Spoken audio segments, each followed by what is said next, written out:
ஒரு பெரிய கிராமம். அந்த கிராமத்தில் ஒரு பண்ணையார் வீடு. அதுதான் அந்த கிராமத்திலேயே பெரிய வீடு. ஒரு நாள் ஒரு திருடன் அந்த கிராமத்துக்கு வந்தான். சுற்றி பார்த்தான். அந்த பண்ணையார் வீடு கண்ணில் பட்டுது. இன்னைக்கு ராத்திரி இந்த வீட்டில் தான் நம்ம தொழிலை ஆரம்பிக்கணும் அப்படின்னு சொல்லி அவன் முடிவு பண்ணிக்கிட்டான். ஏன்னா அதுதான் அந்த கிராமத்திலே கொஞ்சம் பெரிய வீடு. அங்கே தான் அவன் எதிர்பார்க்கறது ஏதாவது கிடைக்கும் அப்படிங்கிறது அவனுடைய முடிவு. நடு ராத்திரி அவன் மெதுவாக சுவர் ஏறி குதித்து அந்த பெரிய வீட்டுக்குள்ளே புகுந்தான். அங்கே போய் பார்த்தா முக்கியமான இடங்கள்ல எல்லாம் காவலுக்கு ஆள் நின்றுக்கிட்டு இருக்கிறாங்க ராத்திரி நேரத்தில்.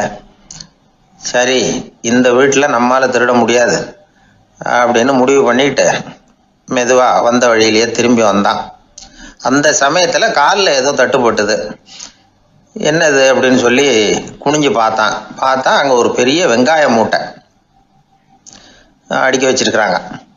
சரி, வந்ததுக்கு வெறுங்கையோடு திரும்ப வேண்டாமே அப்படின்னு சொல்லி கையில் இருந்த ஒரு பெரிய பை நிறைய அதை அள்ளி போட்டுக்கிட்டான். வெங்காயத்தை போட்டுக்கிட்டு புறப்படுற சமயத்தில் கப்புன்னு கழுத்தில் ஒரு கை வந்து விழுந்தது. ஆள் மாட்டிக்கிட்டான். அதாவது காவலாளிகள் அவனை பிடிச்சி வச்சுக்கிட்டாங்க. மறுநாள் காலையில் அந்த திருடனை பண்ணையார் முன்னாடி கொண்டுட்டு போய் நிறுத்தினாங்க. ஐயா, இந்த ஆள் ராத்திரி நம்ம வீட்டில் திருடுறதுக்காக வந்தான். வெங்காயத்தை அள்ளிட்டு புறப்படுறப்போ மாட்டிக்கிட்டான் அப்படின்னாங்க. அவர் பார்த்தார். என்னப்பா இவங்க சொல்கிறது உண்மைதானான்னு கேட்டார். ஆமான்னு ஒத்துக்கிட்டான் அந்த ஆள். பண்ணையார் அதுக்கப்புறம் கொஞ்சம் யோசனை பண்ணார். அப்புறமா தீர்ப்பு வழங்கினார். இதை பார்ப்பா, நீ இங்கே திருட வந்தது குற்றம். அதுக்காக நீ 100 ரூபாய் அபராதம் செலுத்தணும், அல்லது 100 கசையடிகள் வாங்கணும். அதுவும் இல்லைன்னா நீயே திருடுன அவ்வளவு வெங்காயத்தையும் பச்சையா என் கண் முன்னாடியே சாப்பிட்டுடணும்.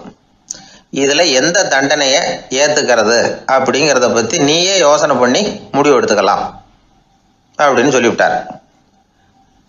அதாவது இவனே முடிவு பண்ணிக்க வேண்டியது. 100 ரூபா பணம் கட்டுறியா, இல்லது சாட்டை அடி வாங்குறியா, அல்லது வெங்காயத்தை சாப்பிட்றியா, இதுதான் அவர் கொடுத்தது. நீயே முடிவு பண்ணி சொல்லுன்னு விட்டார். திருடன் கொஞ்ச நேரம் யோசனை பண்ணி பார்த்தான். அவனுக்கு இருக்கிறதுலே ரொம்ப சுலபமாக தெரிஞ்சது இந்த வெங்காயத்தையே சாப்பிட்டுட்றேன்ட்டான். ஐயா, நான் இந்த வெங்காயத்தையே சாப்பிட்டுட்றேன், அதுதான் எனக்கு கொஞ்சம் சுலபமாக தெரியுதுன்னா சரின்னு விட்டார் பண்ணையார். அப்படியே எல்லாத்தையும் கொண்டு வந்து கொட்டினாங்க. ஒவ்வொன்றா எடுத்து சாப்பிட ஆரம்பித்தான். கொஞ்ச நேரம் சுவாரஸ்யமாக சாப்பிட்டான். அதுக்கப்புறம் வாய் எரிய ஆரம்பிச்சுட்டுது. கண்ணு ரெண்டும் செவந்து போச்சு. கண்ணில் இருந்து தார தாரையாக கண்ணீர் வழிய ஆரம்பிச்சுட்டுது. ஒரே எரிச்சல். அவனால் தாக்கு பிடிக்க முடியல. வெங்காயம் பாதி கூட தீரல. பார்த்தான், சரி இது நமக்கு சரிப்பட்டு வராது அப்படின்னு முடிவு பண்ணிட்டான்.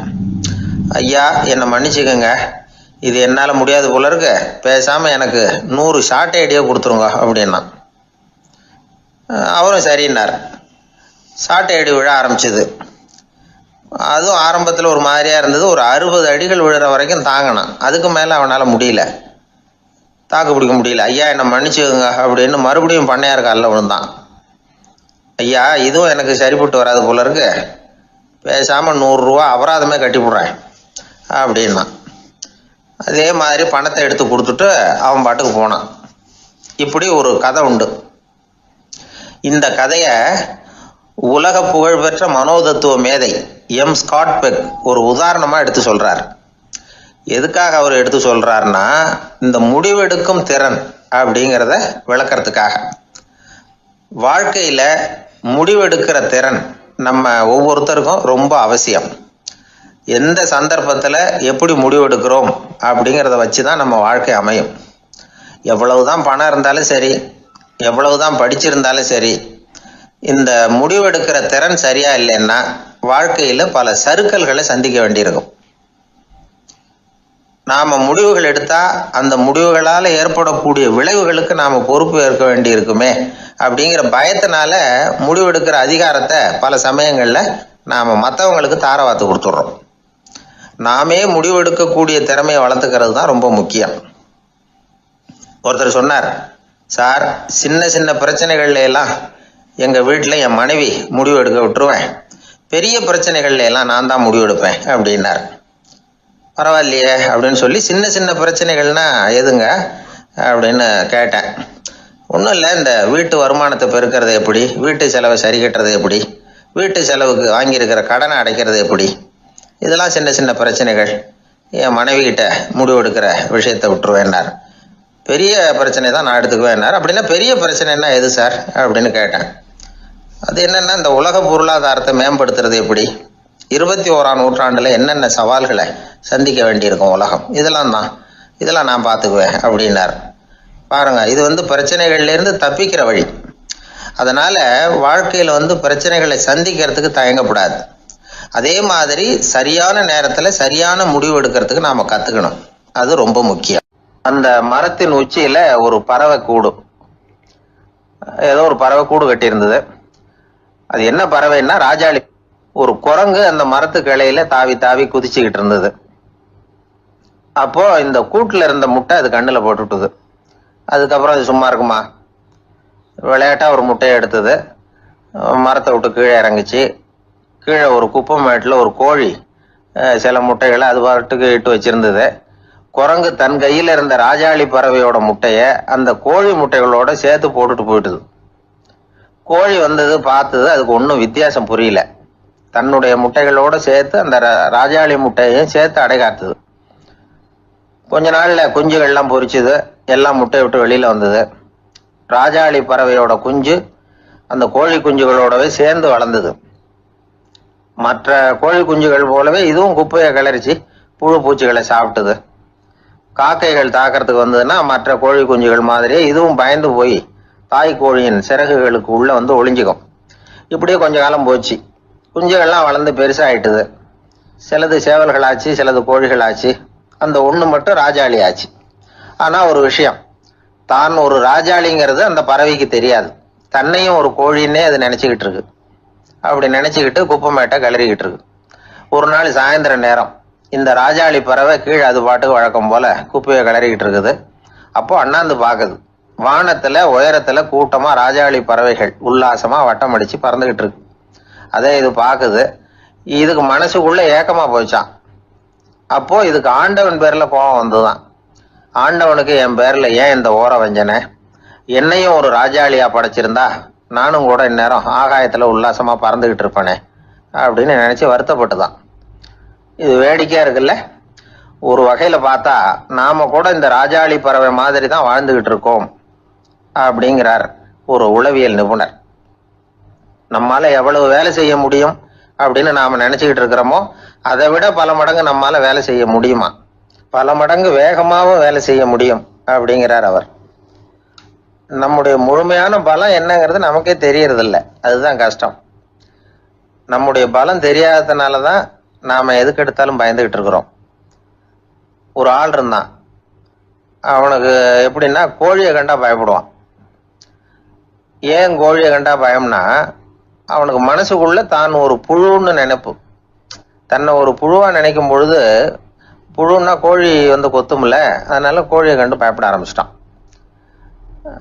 இவன் நடுங்கிடுவான். எதிரில் கோழி வந்ததுன்னா உடம்பு பூரா நடுங்க ஆரம்பிச்சிடும். வீட்டில் இருக்கிறவங்க பார்த்தாங்க. இவனை அழைச்சிட்டு போய் ஒரு மனநோய் மருத்துவமனையில சேர்த்துட்டாங்க. அங்க உள்ள டாக்டர் இவருக்கு சிகிச்சையெல்லாம் கொடுத்தார். ஒரு வாரம் இவனை தங்க வச்சு வேண்டிய சிகிச்சையெல்லாம் கொடுத்து மன ரீதியாக அவனை மாற்றி, சரி இனிமே நீ வீட்டுக்கு போகலாம்னு சொல்லி அனுப்பி வச்சார். வீட்டுக்கு புறப்பட்டான். அப்போ சொன்னார், இதை பாருப்பா, நீ வீட்டுக்கு போகலாம், நேராக வீட்டுக்கு போ, நல்லா ஞாபகம் வச்சுக்கோ, இனிமே நீ ஒரு புழு கிடையாது, மனுஷன், தைரியமாக புறப்படு, போயிட்டு வா அப்படின்னு சொல்லி வழி அனுப்பி வச்சார். சரிங்க டாக்டர்னு சொல்லிவிட்டு இவன் புறப்பட்டு போனான். பாதி வழி போயிருப்பான். லேசா நிமிர்ந்து பார்க்கறான், எதிரில் ஒரு கோழி வந்துகிட்டு இருக்கு. அது பாட்டுக்கு சாதாரணமா நடந்து வந்துகிட்டு இருந்தது. அவ்வளவுதான், இவன் உடம்பு கிடுகிடுன்னு ஆட ஆரம்பிச்சுட்டுது. திரும்பி ஓடி வந்துட்டான். டாக்டர் கேட்டார், ஏன்பா திரும்பி ஓடி வந்துட்டேன்னு. பாதி தூரம் போயிட்டேன் டாக்டர், எதிரில் ஒரு கோழி வந்துகிட்டு இருக்குது, அதான் பயமா இருந்தது வந்துட்டேன்னா. டாக்டருக்கு ஒரு மாதிரி ஆயிடுது. அவர் சொன்னார், இதை பாருப்பா, நான் தான் சொன்னேனே, நீ ஒரு புழு இல்லை, மனுஷன். இனிமே நீ புழு கிடையாது, நீ ஒரு மனுஷன். நீ ஒரு புழு இல்லைங்கிறது இன்னமும் உனக்கு புரியலையா அப்படின்னார் டாக்டர்.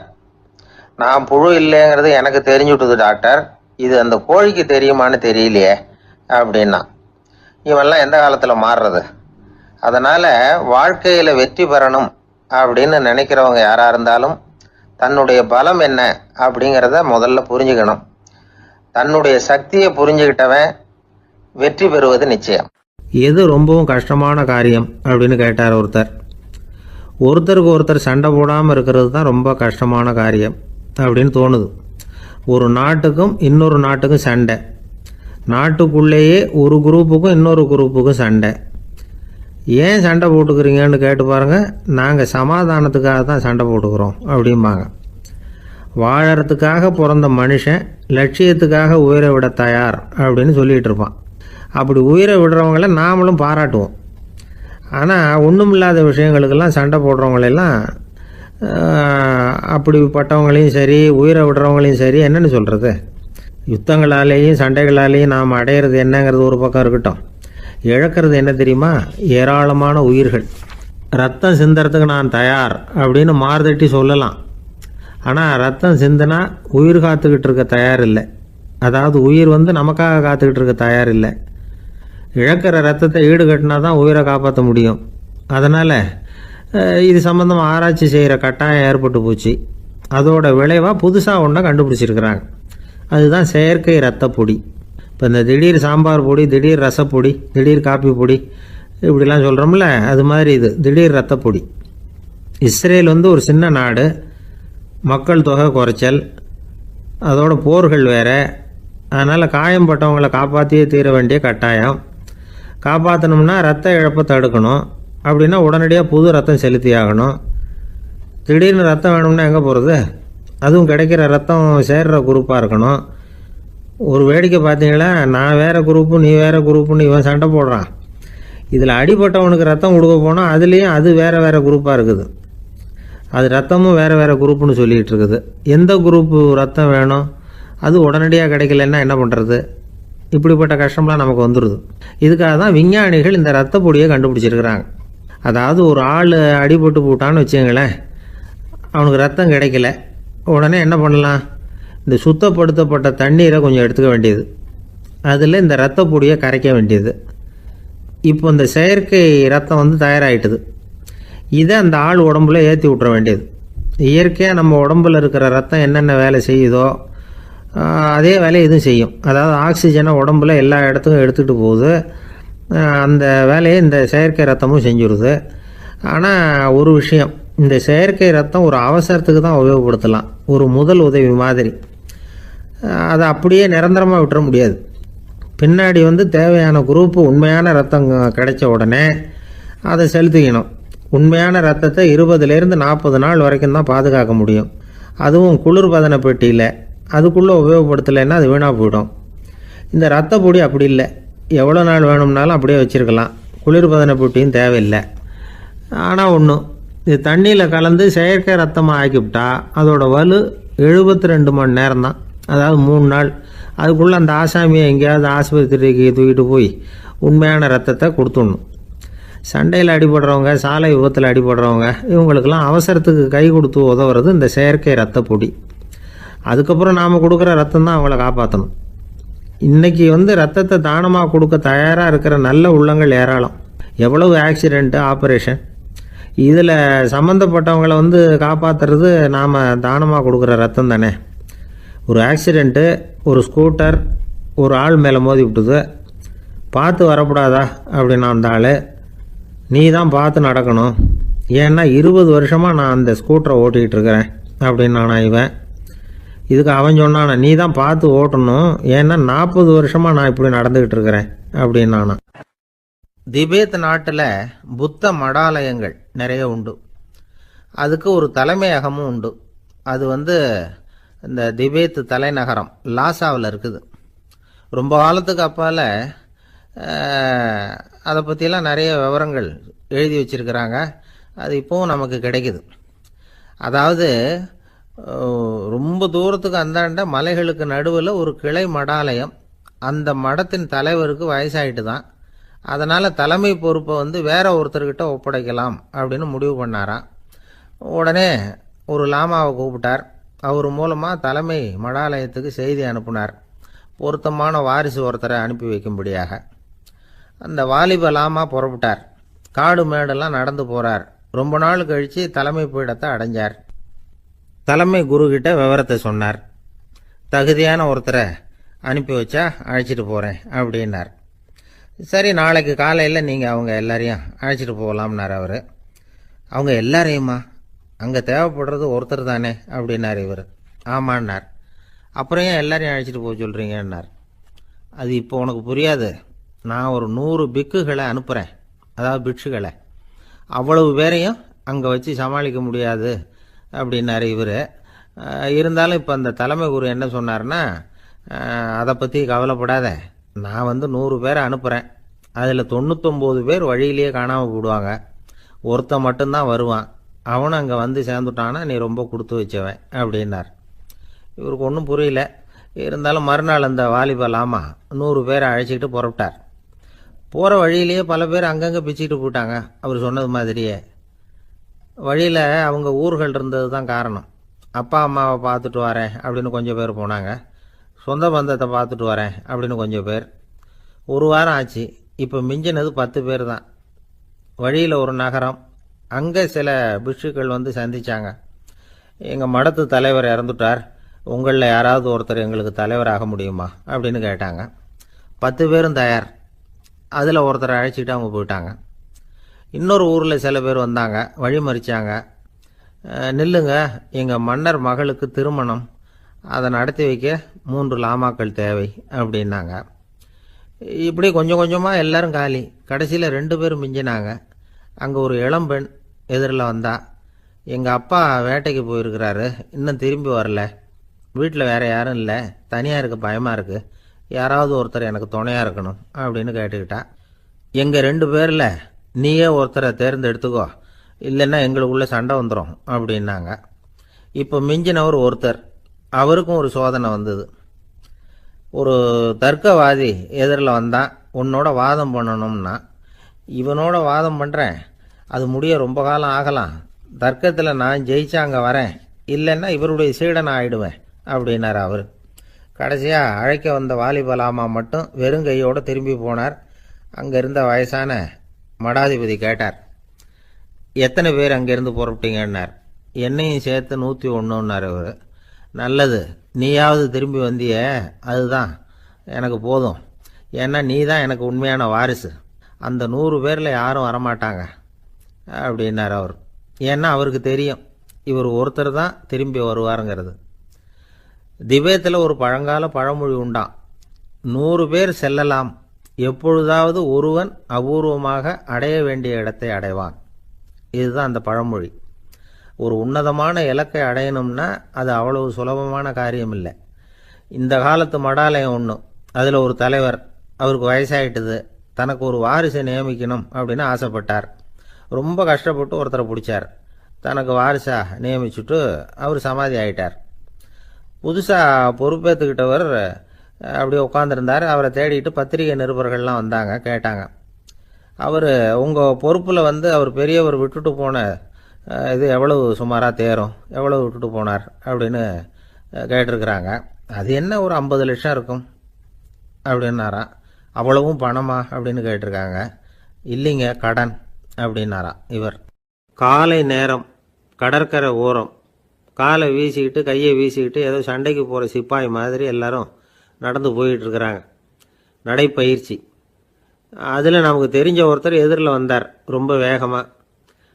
என்ன சார் வாக்கிங்க அப்படின்னு கேட்டோம். அவரால் ஆமாம்னு பதில் சொல்ல முடியல, அவ்வளவு கஷ்டம். மூச்சு விடுறதுக்கே வாயை திறந்து மூடிட்டு இருக்கிறார். எங்கே பேசுறது?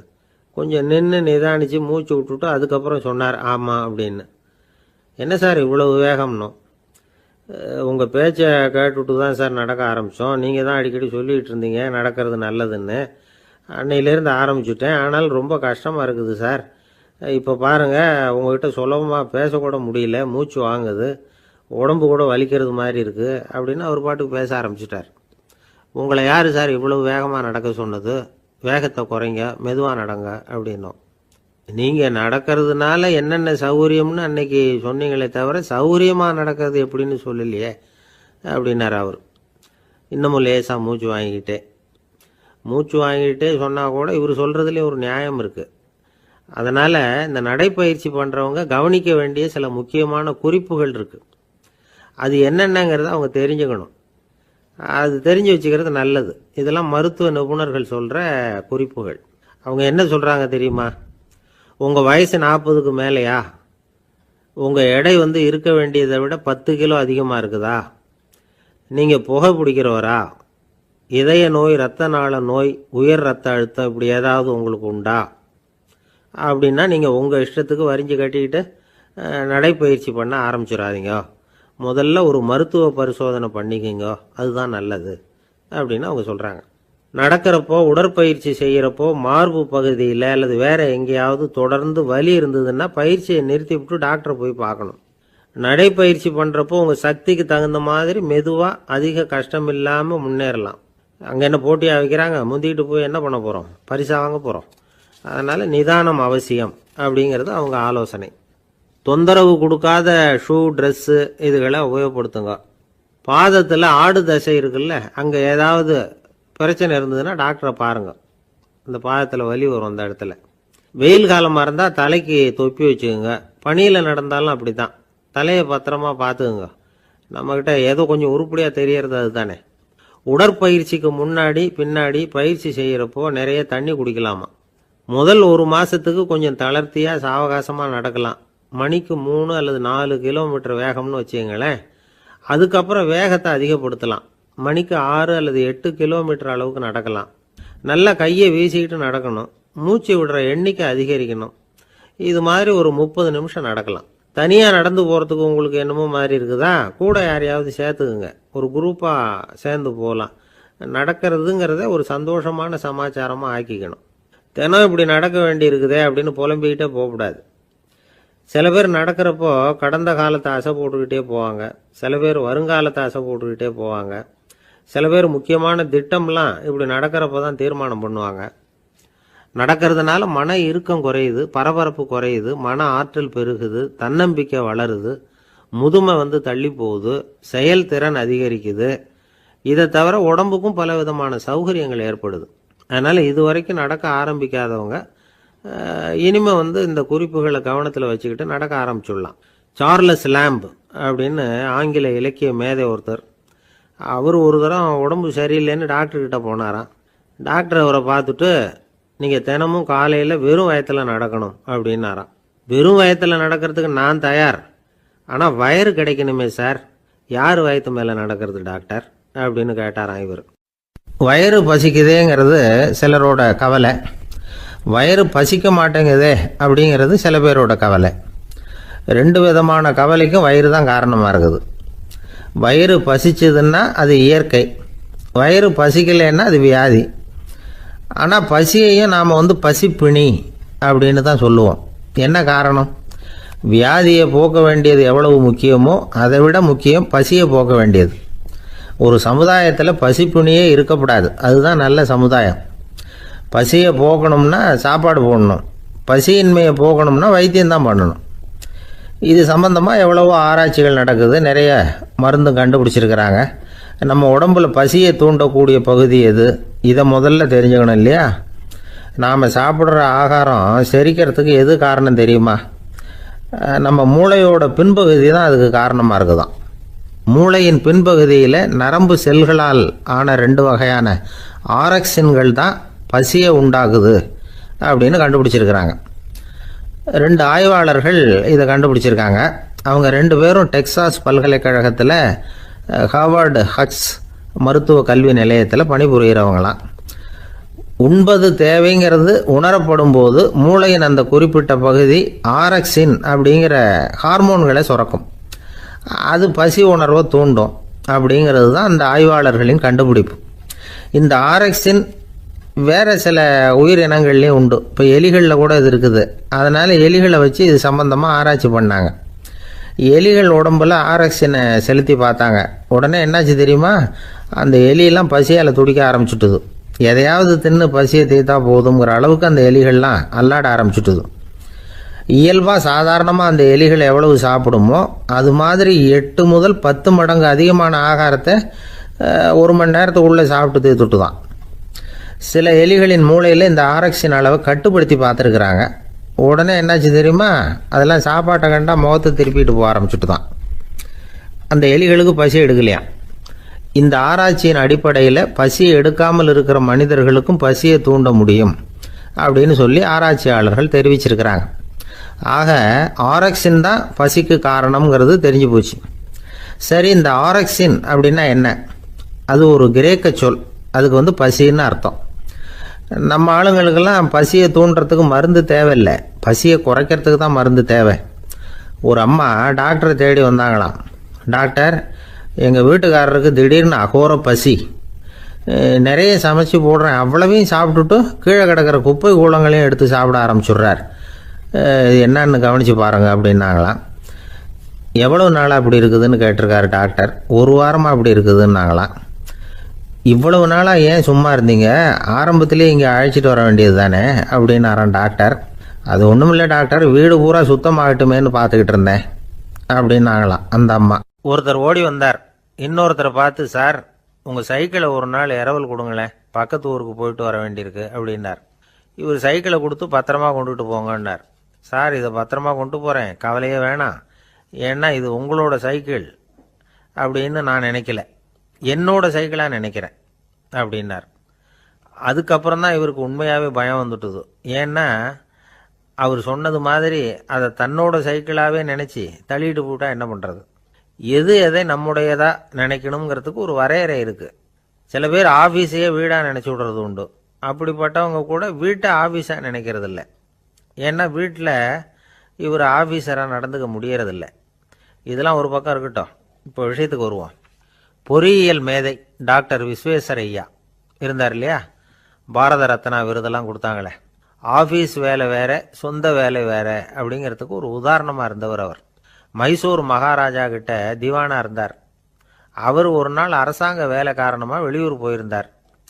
ஹாசன்கிற ஊருக்கு பக்கத்தில் ஒரு பயண மாளிகை, அங்கே தங்கிவிட்டார். ராத்திரி அங்கே தங்கி இருந்துட்டு விடிஞ்சதும் ஊருக்கு திரும்புறதாக திட்டம். ராத்திரி தூங்கிறதுக்கு ரொம்ப நேரம் ஆயிட்டுது. ரொம்ப நேரம் வரைக்கும் அரசாங்க சம்பந்தப்பட்ட வேலைகளையே பார்த்துக்கிட்டு இருக்கிறார். அரசாங்க ஃபைல்கள் நிறைய இருந்தது. அதையெல்லாம் ஒவ்வொன்றா எடுத்தார், படித்து பார்த்தார், பரிசீலனை பண்ணார். அதில் எழுத வேண்டியதை எழுதினார், கையெழுத்து போட்டார். ஒரு வழியாக அந்த வேலையெல்லாம் முடிஞ்சுது. அதுக்கப்புறம் என்ன பண்ணார்னா, தன்னுடைய சூட்கேஸை திறந்தார். அதிலிருந்து 2 மெழுகுவத்தியை எடுத்து கொளுத்தி வச்சார். அந்த பயண மாளிகையில் அது வரைக்கும் எரிஞ்சுக்கிட்டு இருந்த மின்சார விளக்குகளை அணைச்சுட்டார். அதுக்கு பிறகு அந்த மெழுகுவத்தி வெளிச்சத்தில் சில புத்தகங்களை தொடர்ந்து படிக்க ஆரம்பிச்சிட்டார்.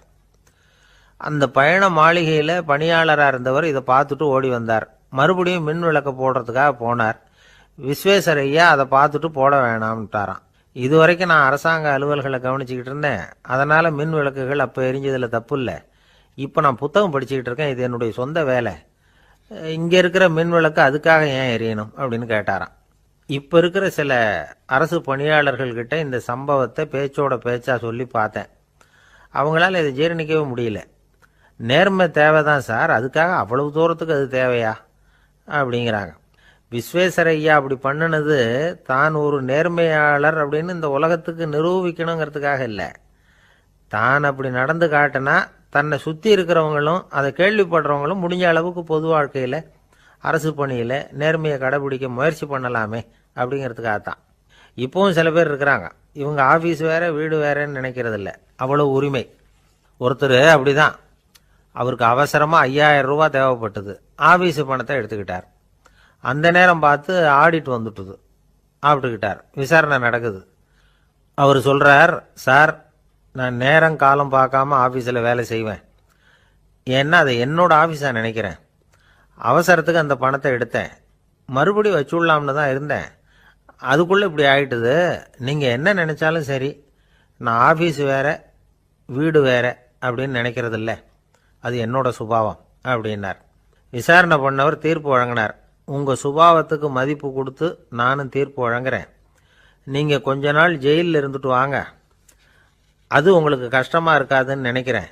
ஏன்னா அங்கே போனாலும் நீங்கள் உங்கள் சுபாவப்படி வீடு வேற ஜெயில் வேறன்னு நினைக்க மாட்டீங்க அப்படின்னாராம். மனித நேயம்ங்கிறத பற்றி சொல்லுவாங்க. மனித நேயம் ஏன்னா ஒரு கணவன் கணவனாக இருக்கணும், மனைவி மனைவியாக இருக்கணும். ஒரு மனுஷன் இன்னைக்கு மனிதனாக இல்லை. மனித நேயம் குறைஞ்சி போச்சு, இது குடும்ப உறவுகள்லாம் ரொம்ப மாறி போச்சுன்னு சொல்ல. இப்போ நாகரிகத்தில் அப்படி தான் இருக்குது. ஒரு இதில் ஒருத்தன் என்ன பண்ணியிருக்கிறான், ஒரு சின்ன பையனை கொண்டு வந்தானா. ஒரு சின்ன பையன் பக்கத்தில் இருக்கான். ஒரு பெரியவர் கேட்டிருக்கார், யாரப்பா அந்த பையன் அப்படின்னு கேட்டிருக்கார். இவன் சொன்னான்னா, இந்த பையன் எனக்கு தூரத்து உறவுன்னு இருக்கான். சரி, தூரத்து உறவுன்னா எப்படி அப்படின்னு கேட்டிருக்கான். இந்த பையன் எங்கள் அப்பாவுக்கு 8வது புள்ள அப்படின்னானா. கூட பிறந்தவனே அவ்வளோ தூரமாக போயிட்டான், 8வதாக பிறந்தான். அப்படி இருக்கு குடும்ப உறவுகள்ங்கிறது. மனுஷனுக்கு வேல்யூ விஞ்ஞானம் எப்படி போட்டிருக்குன்னா, ஒரு மனித உடம்பில் இருக்கிற கால்சியத்தை மட்டும் தனியாக எடுத்தால் ஒரு சின்ன ரூமுக்கு வெள்ளை அடிக்கலாமா. ஒரு மனுஷ உடம்புல இருக்கிற பாஸ்பரஸை மட்டும் தனியாக எடுத்தால் ஒரு 40 நெருப்பு குச்சி தயார் பண்ணலாம். ஒரு மனுஷ உடம்புல இருக்கிற இந்த கொழுப்பு சத்தை மட்டும் தனியாக எடுத்தால் ஒரு 7 சோப்பு கட்டி தயார் பண்ணலாம். அது மாதிரி ஒரு மனுஷ உடம்புல இருக்கிற இரும்பு சத்தை மட்டும் தனியாக எடுத்தால் ஒரு 2 அங்குல ஆணி 2 செய்யலாம். இவ்வளவுக்கும் விலை போட்டால் 42 ரூபா 50 காசு. இதுதான் மனுஷனுக்கு விஞ்ஞானம் போட்டிருக்கிற விலை. அது எப்போ அது ஒசரும்னா, அவன் மனுஷனாக இருக்கிற வரைக்கும் இருக்கிறப்ப தான். அதுவும் செத்து போனால் அதுவும் கிடையாது, செத்து போனால் அதுவும் குறைஞ்சிரும்.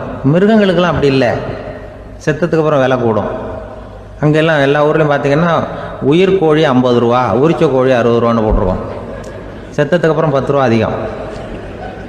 மனுஷனை நீ உயிர் மனுஷன் 42 ரூபா 50 காசு, செத்ததுக்கு அப்புறம் 52 ரூபான்னா நீயே வச்சுக்கிடாது, எனக்கு எது கண்டு போடும்.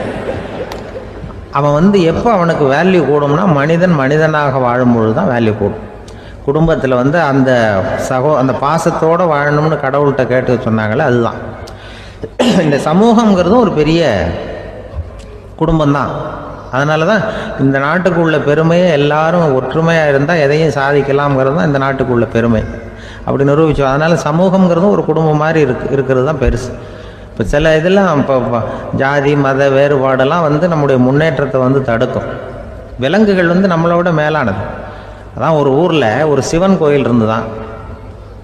சிவன் கோயிலில் அந்த புறாவெல்லாம் வளர்ந்துக்கிட்டு இருந்திருக்கு. அந்த மாடத்தில், சிவன் கோயில் மாடத்தில் புறாவெல்லாம் கூடியிருந்திருக்கு. உடனே அதுக்கு கும்பாபிஷேகம் பண்ணுறதுக்காக ஊரில் திட்டம் போட்டாங்க. சிவன் கோயிலுக்கு வெள்ளடிக்க ஆரம்பித்தாங்க. வர்ணம் பூச ஆரம்பித்ததும் அதுக்கு சாரம் கட்டுவாங்கல்ல, இந்த குச்சியெல்லாம் வச்சு சாரம் கட்டுவாங்க. உடனே இந்த புறாவெல்லாம் என்ன பண்ணிச்சான், இனிமேல் நம்ம இங்கே வெள்ளை அடிக்கிறாங்க, கும்பாபிஷேகம் வருது, நம்ம இங்கே குடியிருக்க முடியாது, எதிர்த்தாப்புல எங்கே போகலான்னு பார்த்துருக்கு. இந்த உயரம் கோபுரத்தில் இருந்த புறாவெல்லாம் எதிர்த்தாப்புல ஒரு மாதா கோயில் இருந்திருக்கு, சர்ச்சு. அங்கே சில மாடங்களில் புறாவெல்லாம் இருக்குது, சில மாடம் இருக்குது. உடனே நம்மளாம் அங்கே போயிடும் கொஞ்சம் காலத்துக்குன்னு எல்லாம் புறப்பட்டு இந்த மாதா கோயிலுக்கு போயிடுது. அங்கே போனால் அங்கே இருக்கிற புறாவோடு சேர்ந்து இதுவும் குடியிருந்துட்டுருக்கு. கொஞ்ச நாள் என்னாச்சு, அங்கே கிறிஸ்மஸ் வந்துட்டுது. கிறிஸ்மஸ் வந்ததும் சரி, இங்கேயும் வெள்ளடிக்க ஆரம்பிக்கிறாங்க. நம்ம மறுபடியும் எங்கடா போகிறதுன்னு பார்த்தா, அங்கே இருக்கிற புறாவோட சேர்ந்து இதுவும் சேர்ந்து நேராக ஒரு பள்ளிவாசல் இருந்தது. எதுக்கு அங்கே இருக்கிற மாடத்தில் போய் அங்கே குடியேறிட்டுது எல்லாம். அங்கே போனால் அங்கே ரமலான் மாதம் ரம்ஜானுக்காக அதையும் புதுப்பிக்க ஆரம்பித்தாங்க. இது என்ன பண்ணுறதுன்னு சொல்லி இந்த 3 செட்டு புறாவும் சேர்ந்து என்ன பண்ணிச்சு, எங்கே போகலான்னு பார்த்தா மறுபடியும் அதுக்குள்ளே இந்த சிவன் கோயிலில் கும்பாபிஷேகம் முடிஞ்சிருக்கு. அங்கே போடுவோம் எல்லாருன்னு சொல்லி எல்லா புறாவும் அந்த சிவன் கோயிலுக்கு வந்துட்டுது. அங்கே போய் மாடத்தில் அதை குடியிருந்துட்டுது. அப்போ திடீர்னு ஒரு நாள் பார்த்தா ஒரே கலவரம் பூமியில் எல்லாம் ஒருத்தனை அருவாளை தூக்கிட்டு நிற்கிறான், குச்சி எடுத்து ஒருத்தனை சுட்டுக்கிறான். ஒரே கலவரம், சத்தம், ஒரே மத கலவரம் வந்துட்டுது ஊரில். அப்போது புறாவெல்லாம் மாடத்தில் இருந்துக்கிட்டு ஒரு குஞ்சு புறா அவங்க அம்மாட்ட கேட்டுதான், இது என்ன, இந்த மனுஷனுக்கு என்னாச்சு, அவன் கத்தியை தூக்கிட்டு நிற்கிறானே அப்படின்னு கேட்டுதான். ஒரு குஞ்சு புறா அவங்க அம்மாட்ட கேட்டுதான். அம்மா புறா. இப்போ அம்மா அந்த புறா சொல்லித்தான், மனுஷனுக்கு இப்போ மதம் பிடிச்சிருக்கு, அதான் கத்தியை தூக்கிட்டு நிற்கிறான் அப்படின்ருக்கு. இப்போ நமக்கெல்லாம் பிடிக்கலையே அப்படின்னு தான். அப்போ அந்த புறா சொல்லிச்சான், அந்த பாருமா, நாம் இந்த சிவன் கோயிலில் இருந்தாலும் நமக்கு புறான்னு தான் பேர், இந்த மாதா கோயிலுக்கு போனாலும் நமக்கு புறான்னு தான் பேர், பள்ளிவாசலுக்கு போனாலும் நமக்கு புறான்னு தான் பேர். அந்த மனுஷன் அப்படி இல்லை. அவன் இங்கே இருக்கிற வரைக்கும் இந்துன்னு சொல்லுவான், அங்கே மாதா கோயில் இருந்தான்னா கிறிஸ்தவன்னு சொல்லுவான், பள்ளிவாசலில் இருந்தான்னா முஸ்லீம்னு சொல்லுவான். அப்போ குஞ்சு புறா, அது என்ன இப்படி பண்ணுறாங்க மனுஷங்க, இப்போ அவங்கள விட நம்ம வசதி போல் இருக்க, நம்ம தேவலாம் போல் இருக்க அப்படின்னு தான் அந்த குஞ்சு புறா. அப்போ அந்த தாய் புறா சொல்லிச்சான், உண்மைதான், அதனால தான் நம்ம மேலான இடத்துல இருக்கிறோம், அவன் கீழே நிற்கிறான் என்னமோ அப்படின்னு சொல்லிச்சான். அளவுக்கு மிஞ்சினால் அமிர்தமும் நஞ்சு அப்படின்னு சொல்லுவாங்க. அது உண்மைதான். ஒருத்தருக்கு அளவுக்கு மீறிய புகழ் வந்துட்டுதுன்னு வச்சுங்க, அது கூட ஆபத்தா போயிடுறது உண்டு. பழங்காலத்துல எல்லாம் கிரேக்க தேசத்துல ஒரு பழக்கம் உண்டாம். அதாவது யாராவது ஒருத்தரை நாடு கடத்தணும்னா அதுக்கு ஒரு வழி உண்டு. அதாவது ஒருத்தர் நாடு கடத்தணும்னு மக்கள் விரும்புகிறாங்கன்னு வச்சுங்களேன், அவர் பேரை ஒரு மண்பாண்ட ஓட்டுச்சில்லில் எழுதி அதை ஒரு குறிப்பிட்ட பொது இடத்துல போட்டுற வேண்டியது, அவ்வளவுதான். இது மாதிரி பல பேர் போட்டுக்கிட்டே இருப்பாங்க, எல்லாம் அப்படியே குவிஞ்சு போயிடும். அந்த ஓட்டாஞ்சில்லு குவியலில் யாருடைய பேர் அதிகமாக இருக்குதோ அந்த நபரை ஒரு 10 ஆண்டுகள் நாடு கடத்தி விடுவாங்க. இது அந்த ஊர் வழக்கமாக. ஒரு நாள் அந்த குவியலுக்கு பக்கத்தில் ஒரு ஆள் நின்றுட்டு இருக்கிறான். அவன் கையில் ஒரு ஓட்டாஞ்சில்லு வச்சிருக்கிறான். அதில் யாரோட பேரையோ எழுதணும், எழுதி அந்த இடத்துல போடணுங்கிறது அவன் ஆசை. ஆனால் அவன் படிக்காதவன், அதனால் எழுத தெரியல. யாராவது அந்த வழியாக வர்றாங்களான்னு பார்த்துக்கிட்டே நின்றுக்கிட்டு இருந்தான். ஒரு பெரியவர் வந்துக்கிட்டு இருந்தார். அவர்கிட்ட ஓடினான். கையில் இருந்த மண்பாண்ட சில்லை கொடுத்தான். ஐயா, இதில் ஒரு பேர் எழுதி கொடுங்களேன்னா அந்த பெரியவர் அதை வாங்கி கையில் வச்சுக்கிட்டு, என்ன பேர் எழுதணும் சொல்லு அப்படின்னா இவன் சொன்னான், அரிஸ்டைடிஸ் அப்படின்னு எழுதுங்க அப்படின்னா.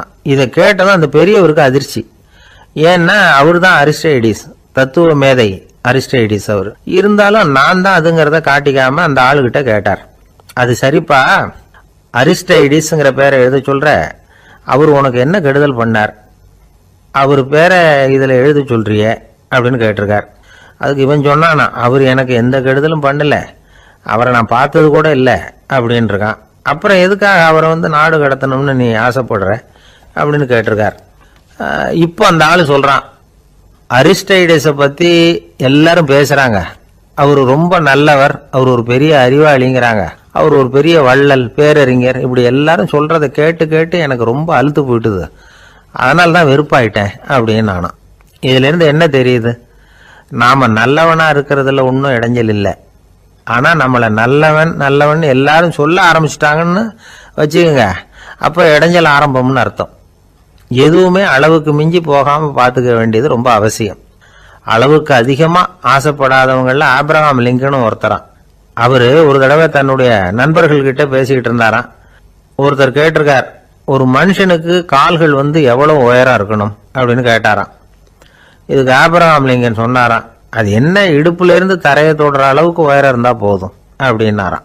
எனக்கு ஒரு உதவி செய்யணும் அப்படின்னு நம்மளை பார்த்து ஒருத்தர் கேட்குறாருன்னு வச்சுங்களேன், உடனே நாம் அவரை பார்த்து என்ன உதவின்னு கேட்போம். இதுதான் சராசரி மனிதர்களின் இயல்பு.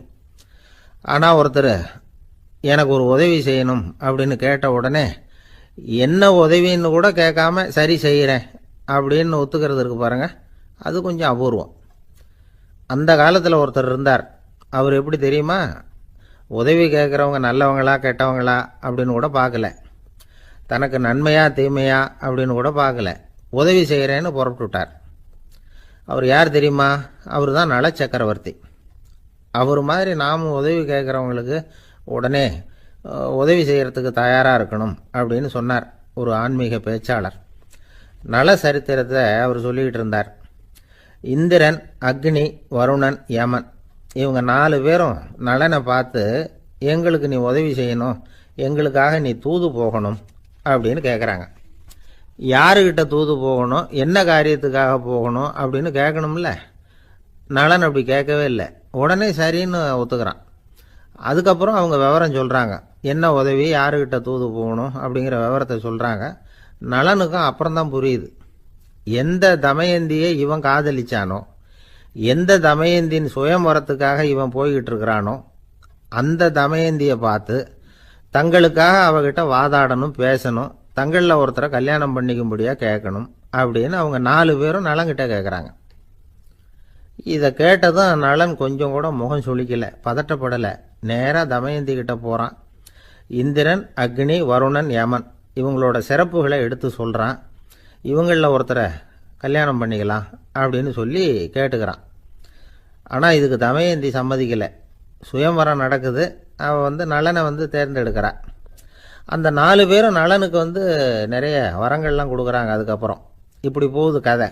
இதில் நாம் கவனிக்க வேண்டியது என்னென்னா, உதவின்னு கேட்ட உடனே என்ன உதவின்னு கேட்காம சரி செய்கிறேன்னு சொன்னான் பாருங்க, அதை கொஞ்சம் சிந்திக்கணும்.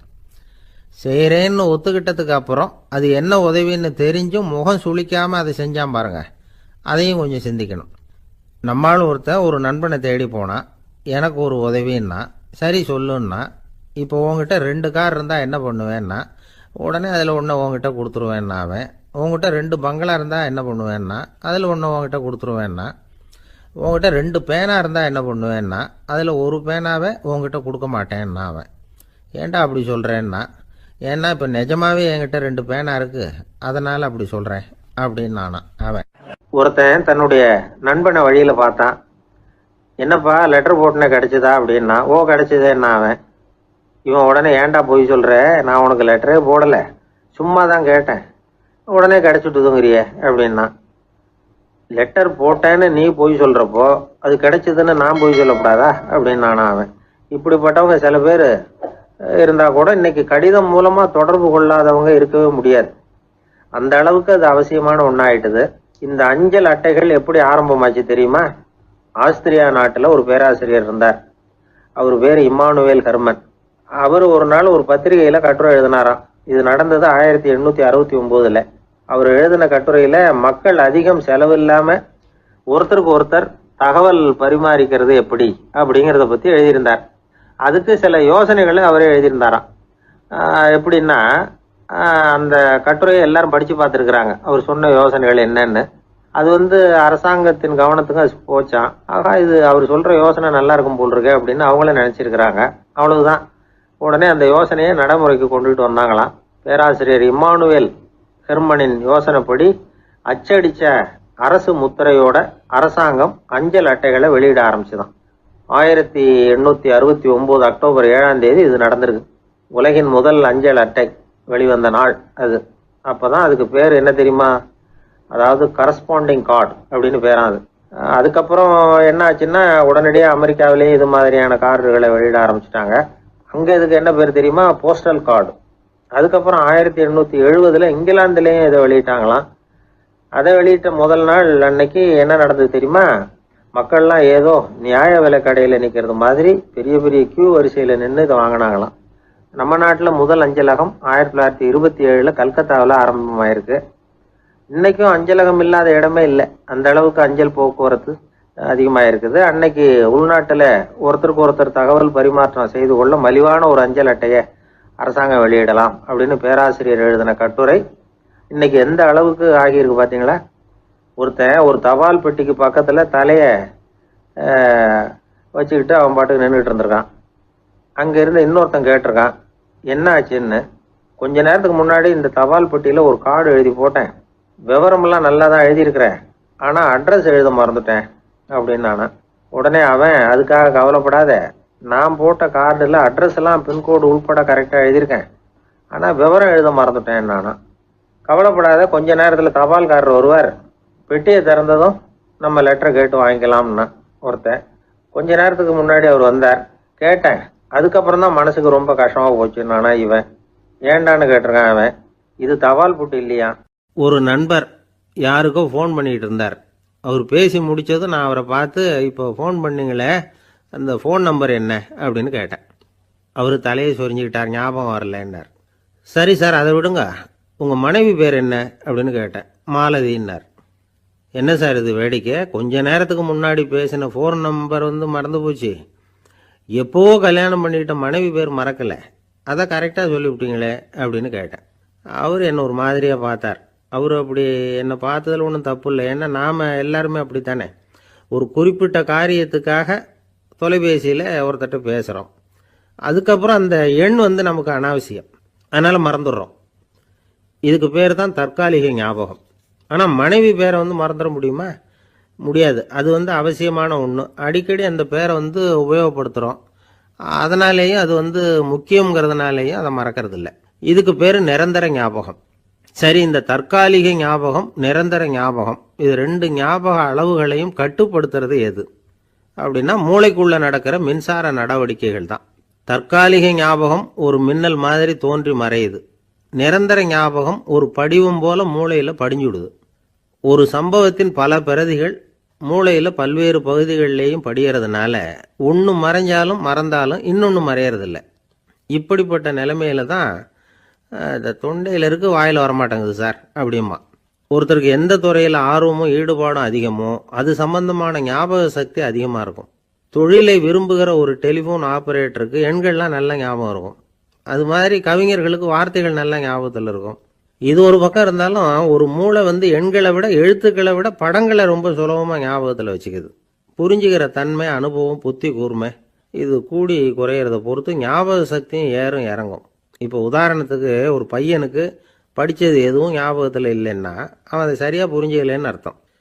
இந்த மறதிங்கிறது எந்த சமயத்தில் ஒரு பிரச்சனை ஆகுது தெரியுமா? உங்களுக்கு வேண்டியப்பட்ட ஒருத்தரை ஞாயிற்றுக்கிழமை சாயந்தரம் சரியாக 5 மணிக்கு கடற்கரைக்கு வர சொல்லிவிட்டு அந்த நேரத்தை மறந்துட்டா அது பரவாயில்ல, வர சொன்னதையே மறந்துட்டா தான் நிலைமை மோசம்னு அர்த்தம். இப்படி இருந்தால் இது சிகிச்சை எடுத்துக்க வேண்டிய நிலைமைங்கிறத புரிஞ்சுக்கணும். ஆமாம், இதுக்கும் மருந்து இருக்குது. ஆனால் மூளை குறிப்பிட்ட அளவுக்கும் கீழே இயங்குறப்போவோ இன்னொன்று சொல்லுவாங்க, இந்த நியூரோ டிரான்ஸ்மிட்டர் அப்படின்னு சொல்லுவாங்க. அப்படிங்கிற மூளை ரசாயனம் ரொம்பவும் குறைஞ்சி போகிறப்போ மட்டும்தான் உபயோகப்படும். டாக்டர் என்ன சொல்கிறாங்க தெரியுமா? மூளையை பொறுத்த வரைக்கும் அதில் ஞாபக சக்தி அதிகமாக உள்ள மூளை, மறதி உள்ள மூளை அப்படின்னு ஒன்றும் கிடையாது அப்படிங்கிறாங்க. நினைவு வச்சுக்கிறதுக்கு பயிற்சி அளிக்கப்பட்ட மூளை, பயிற்சியற்ற மூளை அப்படின்னு வேணும்னா சொல்லலாம் அப்படின்னு சொல்கிறாங்க. அதனால் நம்ம ஞாபக சக்திங்கிறது நம்மக்கிட்ட இருக்கிற பயிற்சி, முயற்சி இதை பொறுத்து தான் அமையும்.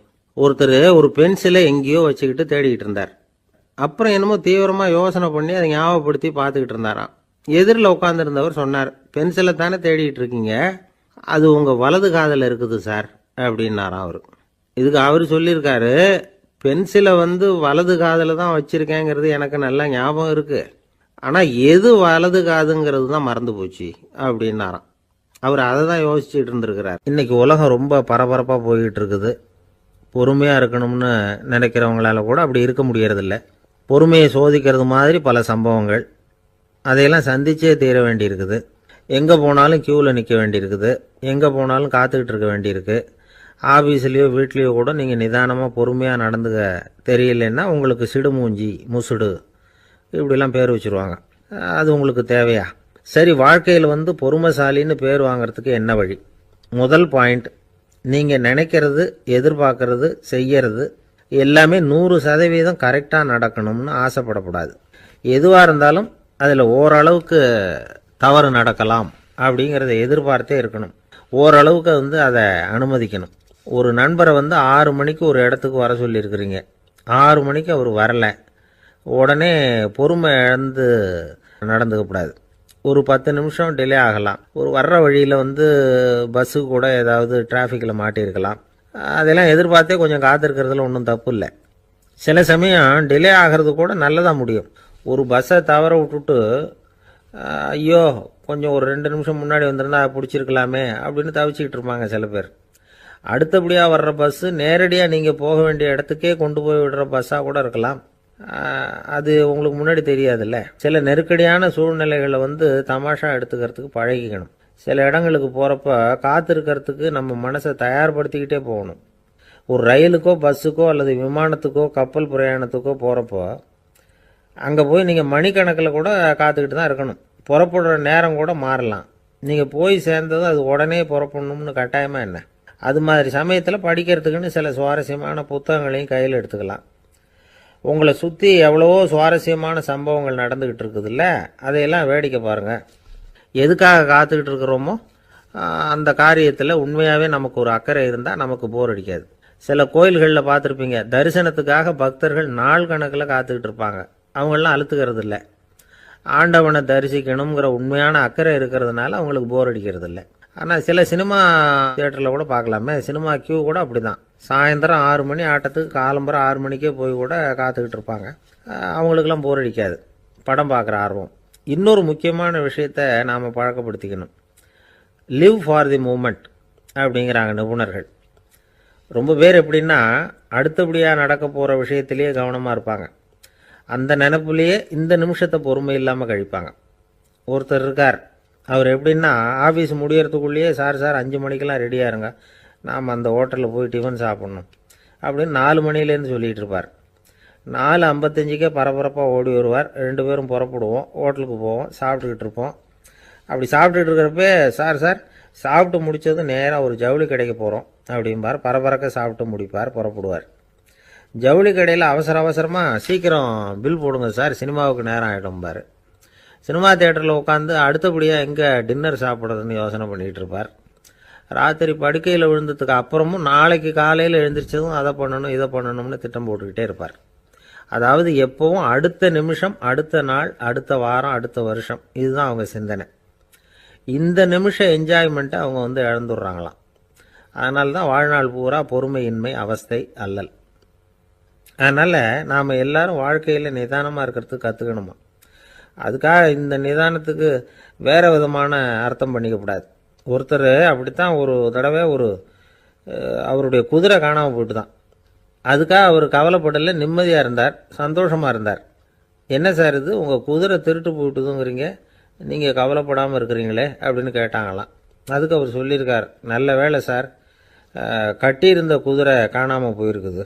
நான் அது மேலே உட்காந்துருக்கிற சமயம் அது காணாமல் போயிருந்ததுன்னா, திருட்டு போயிருந்ததுன்னா நானும் சேர்ந்தில் காணாமல் போயிருப்பேன் அப்படின்னாராம். எவ்வளவு நிதானமான ஆள் பாருங்க. நாட்டில் நல்லவங்க ஒருத்தர் 2 பேர் இருக்கிறதுனால தாங்க மழையே பெய்யுது அப்படின்னு சொல்கிறது உண்டு. நல்லார் ஒருவர் உளரேல் அவர் பொருட்டு எல்லாருக்கும் பெய்யும் மழை. சில சமயம் ரொம்ப பேர் திடீர்னு நல்லவங்களா ஆகிடுவாங்க போல இருக்கு. அதனால தான் விடாமல் பேய் மழையாக கொட்டி தீர்த்துடுது. எல்லாரும் நல்லவங்களாகிட்டா உலகமே தாங்காது போல இருக்க. அப்பப்போ ஒருத்தர் 2 பேர் நல்லவங்களாகணும், அப்போ தான் சீராக மழை பெய்யும். மாதத்துக்கு 3 பேர் நல்லவங்களானா மாதம் மும்மாரி பொழியும். இதெல்லாம் வேடிக்கை பேச்சு. இப்போ இதெல்லாம் ஒரு பக்கம் இருக்கட்டும், இப்போ விஷயத்துக்கு வருவோம். ஒரு கும்பலில் நல்லவன் யார் அப்படிங்கிறத எப்படி கண்டுபிடிக்கிறது? இதுக்கு ஒரு வேடிக்கை கதை உண்டு. என்னுடைய நண்பர் ஒருத்தருக்கு அவங்க பாட்டியம்மா சொன்ன கதையா அது. அது என்ன கதைன்னா, ஒரு ஊரில் ஒரு சமயம் பலமான மழை பெய்ய ஆரம்பிச்சுட்டு தான். இடி மின்னல் ரொம்ப கடுமையாக இருந்திருக்குது. ஆரம்பித்த மழை வர வர கடுமையாக ஆகிட்டு இருக்குதே தவிர நிற்கிற பாடா தெரியல. ஊர் ஜனங்கள்லாம் பார்த்தாங்க. இதுக்கு மேலேயும் வீட்டு உள்ள இருந்தால் ஆபத்துங்கிறத புரிஞ்சுக்கிட்டாங்க. ஏன்னா வீடெல்லாம் இடிஞ்சு விழுந்துருமோங்கிற பயம். உடனே எல்லாரும் புறப்பட்டு ஊருக்கு பொதுவாக இருந்த ஒரு மண்டபத்தில் போய் தங்கிக்கிட்டாங்க. மின்னல் கடுமையாக இருந்தது. இடி எந்த நேரத்துலையும் விழலாம்ங்கிற நிலைமை. எப்போ விழலாம்னு பார்த்துக்கிட்டு இருக்குது. அந்த மண்டபத்தில் இருந்த ஜனங்கள் மனசுக்குள்ள ஒரு பயம். நம்ம கூட்டத்தில் யாராவது ஒரு கெட்டவன் பாவம் பண்ணவன் இருந்தால் கூட இடி இந்த மண்டபத்தில் விழுந்துரும், அது எல்லாருக்கும் ஆபத்து அப்படின்னு நினச்சாங்க. சரி, இதுக்கு என்ன பண்ணலாம் அப்படின்னு யோசனை பண்ணாங்க. அந்த கூட்டத்தில் ஒரு பெரியவர் இருந்தார். அவர் ஒரு யோசனை சொன்னார். இதோ பாருங்க, அதுக்கு ஒரு வழி இருக்கு. அதோ எதிர்த்தாப்புல கொஞ்சம் தூரத்தில் ஒரு உயரமாக மரம் ஒன்று இருக்கு பாருங்க. பொதுவாக இடி சுலபமாக விழறது அது மாதிரி உயரமான மரத்தில் தான். நம்ம கூட்டத்தில் இருக்கிறவங்க எல்லாரும் ஒவ்வொருத்தராக போய் அந்த மரத்தை தொட்டு விட்டு திரும்பி வந்துடணும். நம்மள பாவம் பண்ணவன் யாரோ அவன் அந்த மரத்தை தொடுற சமயத்தில் இடி விழுந்துரும், அவன் மட்டும் போயிடுவான், மண்டபத்தில் இருக்கிற நாமெல்லாம் பொழைச்சிக்கலாம் அப்படின்னு ஐடியா கொடுத்தாரு அந்த பெரியவர். இது நல்ல யோசனையாக பட்டது. எல்லாரும் ஒத்துக்கிட்டாங்க. ஒவ்வொருத்தராக போய் அந்த மரத்தை தொட்டு விட்டு திரும்பி வந்தாங்க. இடி எதுவும் விழலை. இன்னமும் பாவம் பண்ண ஆசாமி அதை போய் தொடலை போல இருக்கு அப்படின்னு நினச்சிக்கிட்டாங்க. ஒவ்வொருத்தராக போகிறாங்க, எல்லாரும் போய் தொட்டு விட்டு வந்தாச்சு. இன்னும் ஒரே ஒரு ஆசாமி தான் பாக்கி. கடைசியாக இருந்த அந்த ஆள் பயந்துட்டான். இது வரைக்கும் இடி விழலைன்னா இப்போ என்ன அர்த்தம்? இப்போ நாம தான் பாக்கி, நாம தான் தப்பு பண்ண ஆள் போல இருக்கு அப்படின்னு நினச்சிட்டான். அதனால் துணிச்சலாக போய் தொடுறதுக்கு பயந்தான், தயங்கிக்கிட்டே இருந்தான். இருந்தாலும் மற்றவங்கள்லாம் சும்மா இருப்பாங்களா, கட்டாயப்படுத்தி கழுத்தை பிடிச்சி தள்ளாத குறையா அவனை தள்ளி விட்டாங்க, போய் தொட்டுட்டு வாடான்னு. அவன் நடுங்கிட்டே போய் அந்த மரத்தை தொட்டான். அதே வினாடி ஒரு பயங்கரமான மின்னல் இடி விழுந்துட்டுது. எங்கே விழுந்தது தெரியுமா? அந்த ஆள் மேலே இல்லை, மண்டபத்தில் விழுந்தது. மண்டபத்தில் இருந்தவங்க பூரா காலி. அந்த ஒரு ஆள் மட்டும் பொழைச்சிக்கிட்டான். இந்த ஒரு ஆளை காப்பாற்றுறதுக்காக தான் இடி மண்டபத்தில் விழாமல் இருந்திருக்குது. இதுதான் கதை. அதனால் நல்லவங்க எப்படியும் தப்பிச்சுக்குவாங்க அப்படிங்கிறது ஒரு நீதி. ஒருத்தன் அப்படி தான் தெருவில் நடந்து போய்கிட்டு இருந்தான், ரொம்ப நல்லவன். எதிரில் ஒருத்தன் சைக்கிளில் வந்துக்கிட்டு இருந்தான். அதில் மோதி இவன் கீழே விழுந்துட்டான். சைக்கிள்காரன் உடனே இறங்கி இவனை தூக்கி விட்டான். இவன் எழுந்திரிச்சு அவனை முறைச்சி பார்த்தான். அப்படி பார்க்காதீங்க சார், நீங்கள் ரொம்ப புண்ணியம் பண்ணியிருக்கீங்க, அதுதான் இப்போ சைக்கிளில் மோதிக்கிட்டீங்க அப்படின்றான். என்ன அப்படி சொல்கிறேன் நான்? இவன் 10 நிமிஷத்துக்கு முன்னாடி நான் லாரி ஓட்டிகிட்டு வந்தேன், அப்போ நீங்கள் எதிரில் வந்திருந்தீங்கன்னா என்ன ஆயிருக்கும் அப்படின்னானா அவன். ஒரு நாள் காலை நேரம் ஒரு குரு படுக்கையை விட்டு எழுந்திருக்கிறார். உடனே சீடர்களை பார்த்து எல்லாரும் இப்படி வாங்கங்கிறார். எல்லாரும் வர்றாங்க வேகமாக. என்னங்க வேணும் உங்களுக்கு அப்படிங்கிற மாதிரி எல்லாரும் குருவை பார்த்தாங்க பயபக்தியோட. குரு அந்த சீடர்களை பார்த்து, இதை பாருங்கள், இப்போ நான் ஒரு சிக்கலான விவகாரத்தில் மாட்டிக்கிட்டு இருக்கிறேன், அதை நீங்கள் தீர்த்து வச்சா நல்லதுன்னார். சீடர்களுக்கு ஒன்றும் புரியல. என்ன இது இவர் இப்படி சொல்கிறாரு, நமக்குள்ள எல்லா விவகாரங்களையும் தீர்த்து வைக்கிறவர் நம்ம குருநாதர், அவருடைய விவகாரத்தை நாம் தீர்த்து வைக்கிறதா, ஆச்சரியமாக இருக்குதே, குருநாதருக்கே சிக்கலா அப்படின்னு யோசனை பண்ண ஆரம்பித்தாங்க. இருந்தாலும் ரொம்ப பணிவாக கேட்டாங்க, சுவாமி உங்களுக்கே சிக்கலா? இந்த உலகத்து சிக்கல்களுக்கும் சிரமங்களுக்கும் அப்பாற்பட்டவர் அல்லவா தாங்கள், அப்படிப்பட்ட உங்களுக்கு சிக்கல்னா அது எப்படி அப்படின்னாங்க. எனக்கு ஏற்பட்டிருக்கிற சிக்கல் அவ்வளவு பெருசு, ரொம்ப பெரிய விவகாரம் அது அப்படின்னார் குரு. கொஞ்சம் விவரமாக சொல்லுங்க அப்படின்னாங்க இவங்க. இப்போ அந்த குரு விவரத்தை சொன்னார். அதாவது நேற்று ராத்திரி நான் ஒரு கனவு கண்டேன். அந்த கனவில் நான் ஒரு பட்டாம்பூச்சியாக மாறிட்டேன். அப்படி மாறி ஒவ்வொரு மலராக பறந்து போய் உட்காந்து தேன் சாப்பிட்டேன் அப்படின்னார். சீடர்கள் இதை கேட்டதும் ரொம்ப திகைச்சு போயிட்டாங்க. என்ன இது, இது ஒரு பெரிய பிரச்சனையா? ஒரு சாதாரண கனவு கண்டதுக்காகவா இந்த காலை வேளையில் நம்மளையெல்லாம் குருநாதர் இவ்வளவு அவசரமாக கூப்பிட்டுருக்கார் அப்படின்னு நினச்சாங்க. இருந்தாலும் கேட்டாங்க, இதில் என்ன சிக்கல் சுவாமி? கனவுங்கிறது எல்லாருக்கும் வரத்தானே செய்யும் அப்படின்னார் ஒரு சீடர். சீடர்களே, பிரச்சனை அது இல்லை. நான் இன்னைக்கு காலையில் கண்ணு முழிச்சு பார்த்தப்போ நான் நானாக மறுபடியும் மாறிட்டேங்கிறத தெரிஞ்சுக்கிட்டேன். இதில் சிக்கல் என்னன்னா, இப்போ அந்த பட்டாம்பூச்சி தான் நானாக ஆயிட்டதாக கனவு கண்டுகிட்டு இருக்கா அப்படிங்கிறது தான். ஒரு மனுஷன் பட்டாம்பூச்சி ஆகிறதாக கனவு காண முடியுங்கிறப்போ அந்த பட்டாம்பூச்சியும் மனுஷனாக ஆகிறதாக கனவு காண முடியும் இல்லையா? இப்போ எனக்கு யதார்த்த நிலை தெரியணும், எது நிஜம்னு தெரியணும். நேற்று ராத்திரி நான் கண்டது கனவா, அல்லது இது பட்டாம்பூச்சி கண்டுகிட்டு இருக்கிற கனவா? இதுதான் குரு கேட்ட கேள்வி. இதை கேட்டதும் சீடர்கள் ரொம்ப குழம்பி போயிட்டாங்க.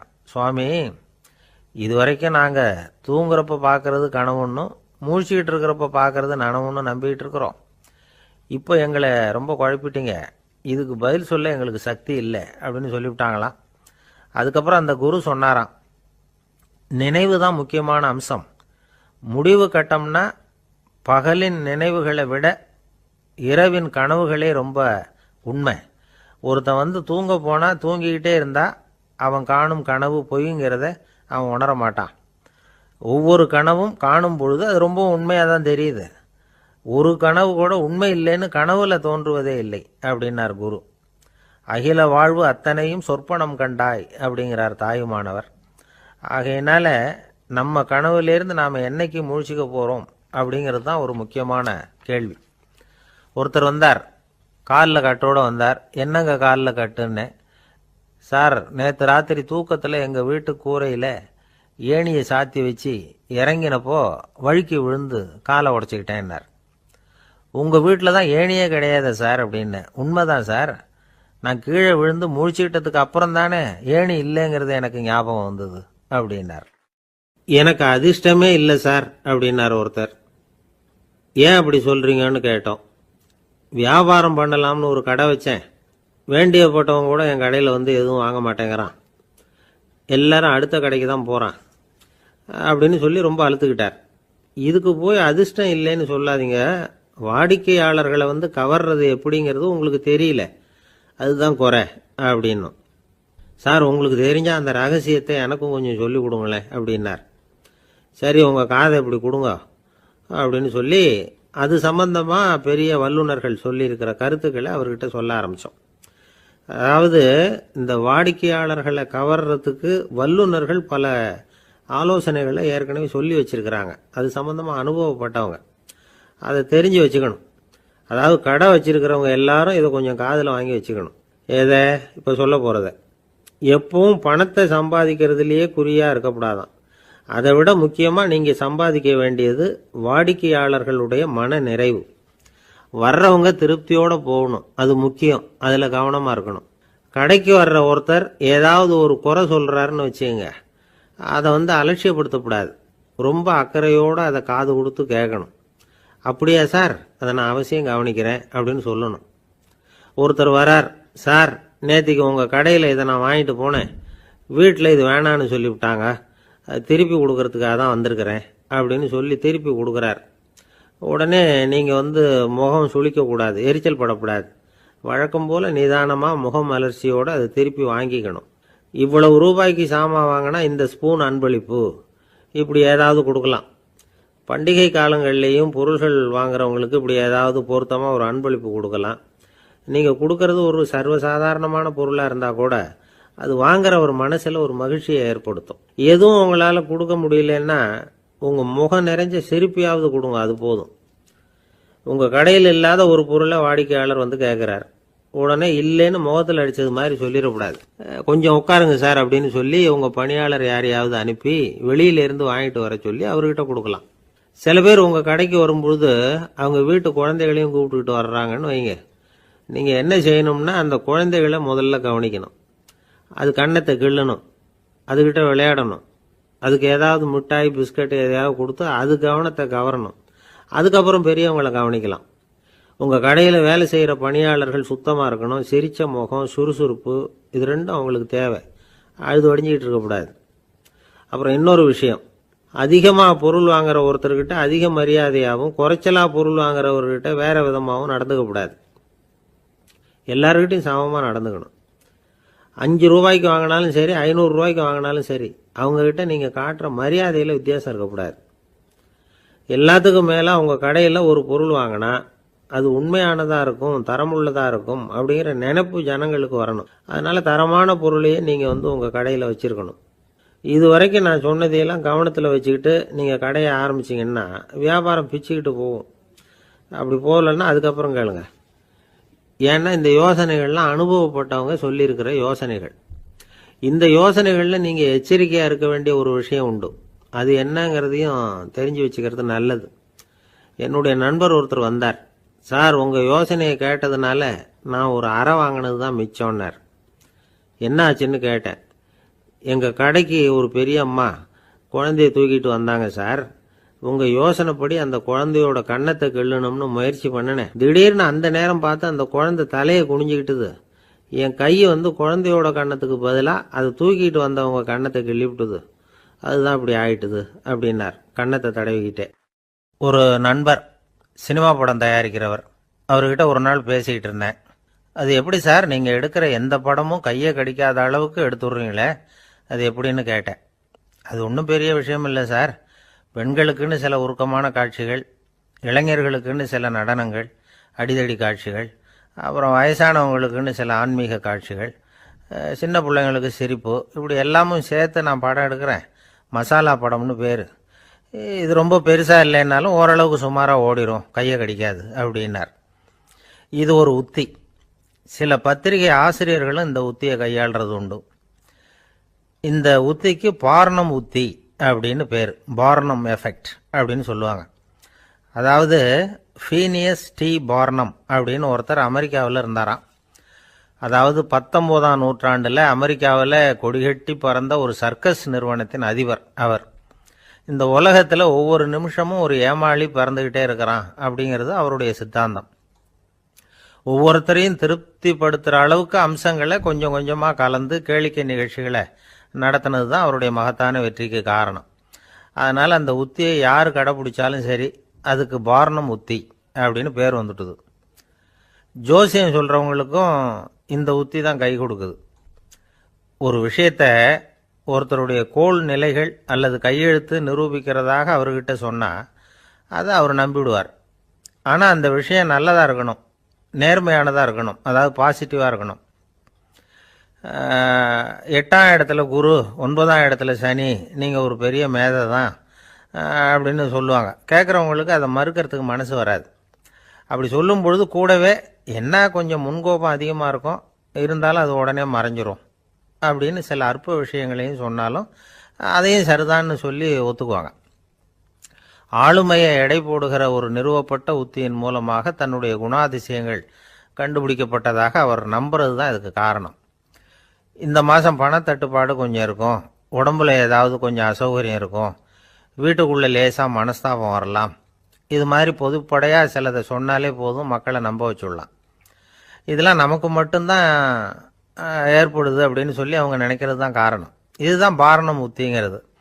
மனிதர்கள் பாராட்டுக்களை விரும்புகிறதும் விமர்சனங்களை வெறுக்கிறதும் பார்னம் உத்தியின் அடுத்த கூறு.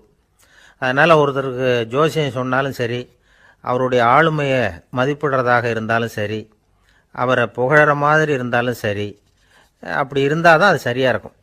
சாதகமான விஷயங்களை அதிகமாகவும் பாதகமான விஷயங்களை நாசூக்காகவும் சொன்னால் மக்கள் அதை நம்பிவிடுவாங்க. ஒருத்தரை கருமின்னு சொன்னால் ஏற்றுக்க மாட்டார். அதையே கொஞ்சம் மாற்றி நீங்கள் கொஞ்சம் சிக்கனமான ஆசாமி அப்படின்னு சொன்னால் நீங்கள் சொல்கிறது சரிதான் சார் அப்படிம்பார். நீங்கள் பெரிய செலவாளி தான், இருந்தாலும் நல்ல விஷயங்களுக்கு தான் செலவழிப்பீங்க அப்படின்னு சொல்லணும். இப்படி இந்த வாரணம் உத்தியை கடைபிடிச்சி இன்னைக்கு வெற்றிகரமாக காலம் தள்ளுறவங்க நிறைய பேர் இருக்கிறாங்க. இந்த உலகத்தில் ஒவ்வொரு நிமிஷமும் ஒரு ஏமாளி பறந்துக்கிட்டே இருக்கிறான் அப்படிங்கிறது தான் ஃபீனியஸ் பார்னம் அவர்களுடைய நம்பிக்கை. அதை விட அடுத்தவங்களை ஏமாளியாக நினைக்கிற மனுஷர்கள் தான் இன்றைக்கி உலகத்தில் ரொம்ப அதிகம். ஒருத்தர் தன்னுடைய மேலதிகாரிகிட்ட போய், ஐயா ஒரு நாள் லீவு வேணும், என் தங்கச்சிக்கு கல்யாணம் அப்படின்னார். அவர் பார்த்தார், ஒரு 10 நிமிஷம் வெளியில் இருங்கன்னார். 10 நிமிஷம் கழித்து கூப்பிட்டார், இதை பாருங்கள், நீங்கள் சொல்கிறது பொய். இப்போ உங்கள் தங்கச்சிக்கு ஃபோன் பண்ணேன், அவங்க தனக்கு 2 வருஷத்துக்கு முன்னாடியே கல்யாணம் ஆகிட்டதாக சொல்கிறாங்க அப்படின்னார். உடனே இவர் சொன்னார், சார் இப்போ நீங்கள் சொல்கிறதும் பொய்யா தான் இருக்கணும், ஏன்னா நிஜமாக எனக்கு ஒரு தங்கச்சியே கிடையாது அப்படின்னார். குடும்பத்தில் ஒருத்தர் அனுசரிப்பு தன்மைங்கிறது ரொம்ப அவசியம்.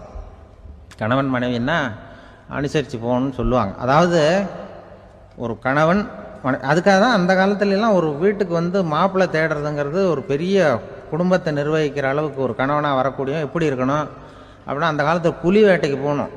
ஒரு பொண்ணுக்கு மாப்பிள்ளை தேடுறதுன்னா நம்ம தமிழ் பழக்கம் என்னென்னா, காட்டுக்கு போய் ஒரு புலியை வேட்டையாடிட்டு வரணும். அந்த புலி பல்லு அல்லது நகத்தை கொண்டுட்டு வரணும் அந்த இளைஞன். அதை வீட்டில் கொடுப்பான். அதை தான் கட்டி அதை இதாக கட்டுவாங்க, மாலையாக போடுவாங்க, தாலியாக கட்டுவாங்க. அதாவது வீரம் இருக்கா பையனுக்குன்னு பார்ப்பாங்க. ஒரு பொண்ணு வேணும்னா நீ முதல்ல வீட்டுக்கு பொண்ணு கேட்க போகக்கூடாது, காட்டுக்கு போகணும், போய் புளியை கொண்டு வா, அதுக்கப்புறம் தான் உனக்கு பொண்ணு அப்படின்னு சொல்லுவாங்க. இப்போவெல்லாம் ஏன் போகிறது இல்லைன்னா, இப்போலாம் ஒருத்தனை காட்டுக்கு போய் புலிப்பல் கொண்டு வான்னா புலி தான் மாப்பிள்ளையாக வரும். அதனால தான் இப்போ போகிறதில்ல யாரும் காட்டுக்கு. அப்போ பெண்களும் ரொம்ப வீரமாக இருந்தாங்க. பெண்கள் மூலம் அந்த காலத்தில் எப்படின்னா, முறத்தாலேயே புலியை துரத்துவாங்களாம். நம்ம பழைய பாட்டிலெல்லாம் பார்த்துருப்பீங்க, முறத்தால் புலியை விரட்டினாங்கன்னு வரும் பழைய பாட்டு. ஒரு அந்த அளவுக்கு பெண்களுக்கு வீரம். இப்போ கல்யாணம் ஆகி இந்த காலத்தில் ஒரு கணவனை விரட்டிட்டு வந்தாங்களாம் முறத்தை எடுத்துக்கிட்டு. ஒரு மனைவி அவன் பயந்துட்டு வெளில ஓடி வரான், பின்னாடி முறத்தை எடுத்துகிட்டு அந்த அம்மா ஓடி வருது. இவனை தனியாக பிடிச்சி கொண்டு போய், என்னப்பா இந்த மனைவிட்டு இப்படி பயந்து ஓடி வரையே, முறத்தால் துரத்துறா இப்படி வரையே அப்படின்னு தான் அவன் அப்படியே தடுமாறிக்கிட்டு, அதெல்லாம் ஒன்றும் இல்லை, அவன் என்ன புலியாக நினைக்கிறா அப்படின்னு ஒரு பெருமையாக சொல்லிட்டானான். அந்த காலத்தில் புலியை தான் முறத்தால் விரட்டினாங்க, இப்போ புருஷனை விரட்டுறாங்க அப்படின்னு சொல்லி. அப்படி அந்த காலத்தில் கணவனுக்கு ஒரு குடும்பத்தை நிர்வகிக்கிற திறமை இருக்கா, உடல் வலிமை தான் முக்கியம். இப்போ கூட மதுரை பக்கத்தில் ஐயாவுக்கு தெரியும், அந்த இளவட்டக்கல்லுன்னு ஒரு ஊர். இப்போ ஊருக்கு ஊர் எல்லையில் கிடக்கும். ஊர் எல்லையில் ஒரு பெரிய கல் கிடக்கும். அந்த ஊருக்கு பொண்ணு கேட்க போகிறவங்க அந்த கல்லை தலைக்கு மேலே தூக்கி காட்டணும். அப்படியே தூக்கி தலைக்கு மேலே வசதி கீழே போடணும். அந்த வலு இருந்தால் தான் நீங்கள் அந்த ஊருக்குள்ளேயே போகலாம், பொண்ணு கேட்கறதுக்கு போகலாம். இல்லைன்னா நீ திரும்பி போக வேண்டியதான். அந்த வலிமை இருக்கா மாப்பிள்ளைன்னு பார்க்குறாங்க. இளவட்டக்கல்லுன்னு பேர். அப்போ என்ன பண்ணாங்கன்னா, ஒரு 1000 வருஷத்துக்கு முன்னாடி அந்த கல்லை தலைக்கு மேலே தூக்கி கீழே போடுவாங்களாம். ஒரு 500 வருஷத்துக்கு முன்னாடி அப்படி கொஞ்சம் தூரம் இடுப்பு அளவுக்கு தூக்கி கீழே போட்டுக்கிட்டு இருந்துருக்குறாங்க. அதுக்கப்புறம் ஒரு 100 வருஷத்துக்கு முன்னாடியெல்லாம் அப்படி முழங்கால அளவுக்கு அப்படி தூக்கி போட்டால் போகிறோம்னு வச்சுருந்தாங்களாம். இப்போ நான் அந்த ஊருக்கு என் கூட பழனிசாமின்னு ஒருத்தர் இருக்கார். அவர் போய், உனக்கு எப்படிப்பா இந்த ஊரில் கல்யாணம் ஆச்சு அப்படின்னா, இப்போலாம் நாங்கள் தொட்டு கும்பிட்டா போகிறோம், அதை அசைக்கிறது கூட இல்லை. அப்படி ஆகிட்டுது. ஒரு குடும்பத்தை கணவனாக வரப்போகிறவனுக்கான தகுதி அந்த காலத்தில் அப்படி இருந்துதான். அப்படி கணவன் தேர்ந்தெடுக்கிறது, குடும்ப தலைவனை தேர்ந்தெடுக்கிறது ஒரு பெரிய காரியம். ஒரு பெரிய செல்வந்தர் போட்டி வச்சாராம். ஒரு நீச்சல் குளம், அதில் யார் வேணாலும் குதித்து அந்த பக்கம் போய் கரையேறலாம். அந்த நீச்சல் குளத்தில் விஷப்பாம்புலாம் கிடக்கு.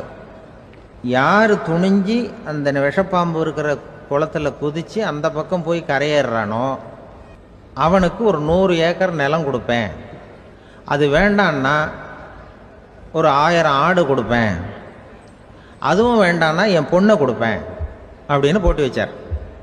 அதான் மாப்பிள்ளையை தேர்ந்தெடுக்கிறதுக்கு அவர் ஒரு வழி, நீச்சல் குளத்தில் குதிச்சு கரையேறணும். இப்போ அந்த ஊரில் இருக்கிற இளைஞர்கள்லாம் பார்க்குறாங்க அந்த குளத்தில் குதிக்கணும்னு. ஆனால் குளத்தில் ஒரு விஷப்பாம்புலாம் கிடக்கு. இது என்ன பண்ணுறதுன்னு பார்த்தா யாருமே குதிக்கிறதுக்கு தைரியம் வரல. திடீர்னு ஒருத்தன் துணிஞ்சு குதிச்சான். படபடன்னு அடிச்சுட்டு போய் அந்த பக்கம் கரையேறிட்டான். கரையேறின உடனே பரவாயில்லையே ஒரு ஆள் வந்துட்டான்னு சொல்லி அவனை அந்த இளைஞனை போய் பிடிச்சிட்டு வந்தாங்க. அந்த பெரியவர் கேட்டார், ஏப்பா இவ்வளவு பெரிய விஷப்பாம்பெல்லாம் கிடக்கிற நீச்சல் குளத்தில் நீ துணிஞ்சு குதித்து கரையேறி இருக்கிற, உனக்கு என்ன 1000 ஏக்கர் நிலம் கொடுத்துறவா, 100 ஏக்கர் நிலம் கொடுக்கவா சொல்கிறப்படி அப்படின்னா வேண்டாம் சார்ன்றான். ஓஹோ அப்படின்னா ஒரு 1000 ஆடு வேணுமா உனக்கு அப்படின்னா அதுவும் வேண்டாம் சார். ஓ அப்படின்னா என் பொண்ணு வேணுமா அப்படின்னா அதுவும் வேண்டாம் சாருங்கிறான். அப்புறம் எதுக்குடா குதிச்சுன்ட்டு என்ன உனக்கு என்ன தான் வேணும் அப்படின்னு கேட்டிருக்காரு.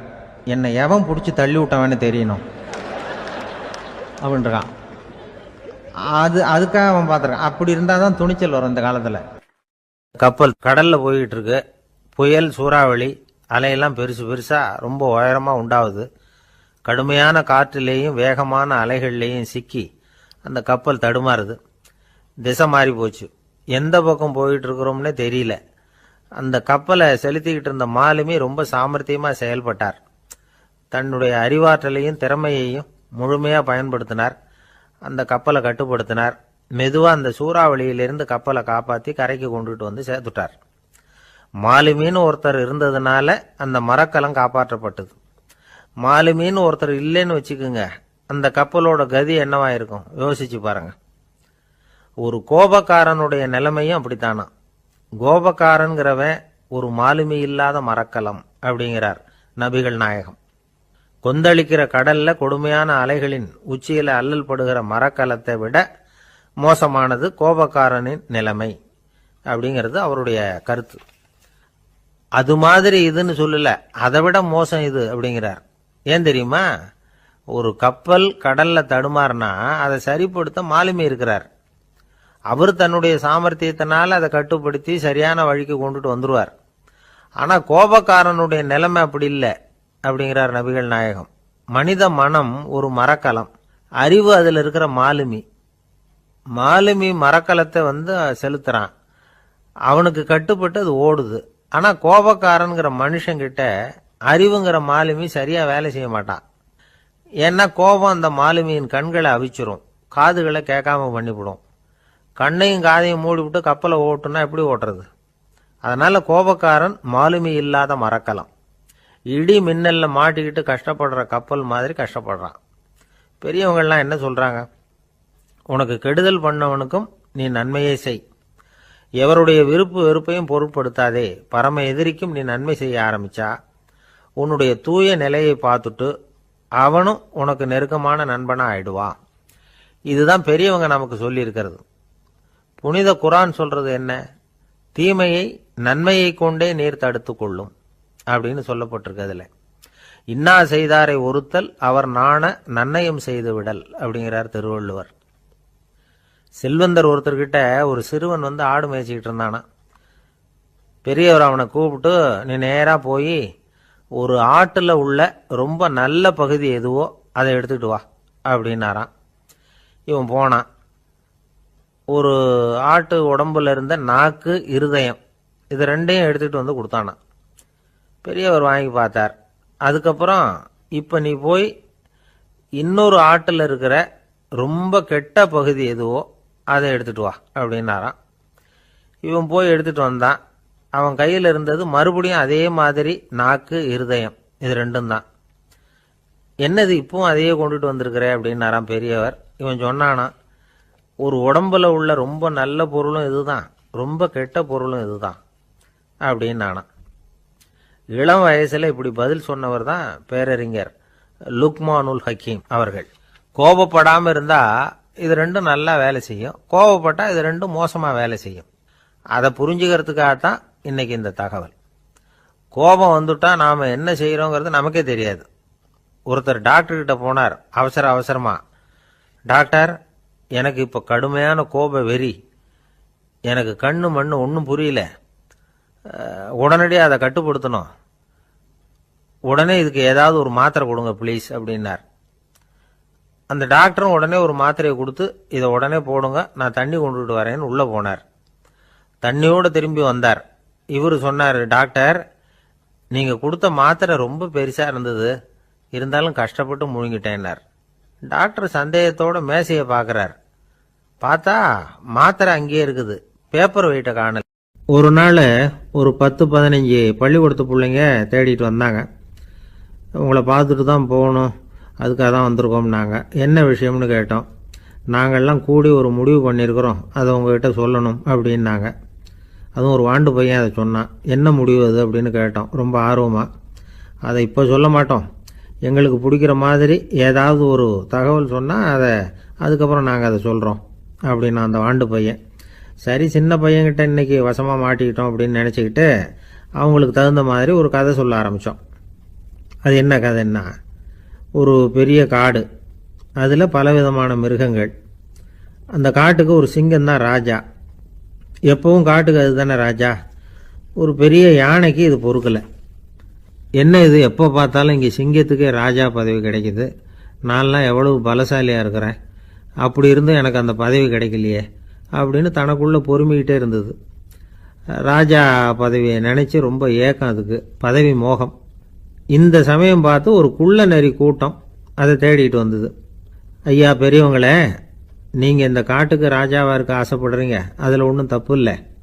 ஆனால் அதுக்கு முன்னாடி நீங்கள் எங்கள் கூட்டத்துக்கு கொஞ்ச நாள் தலைவராக இருங்க, அதாவது ராஜாவாக இருங்களேன், உங்களுக்கும் ஒரு ட்ரைனிங் கிடைச்சது மாதிரி இருக்கும் அப்படின்னு சொல்லியிருக்குது இந்த கூட்டம், குள்ள நரி கூட்டம்.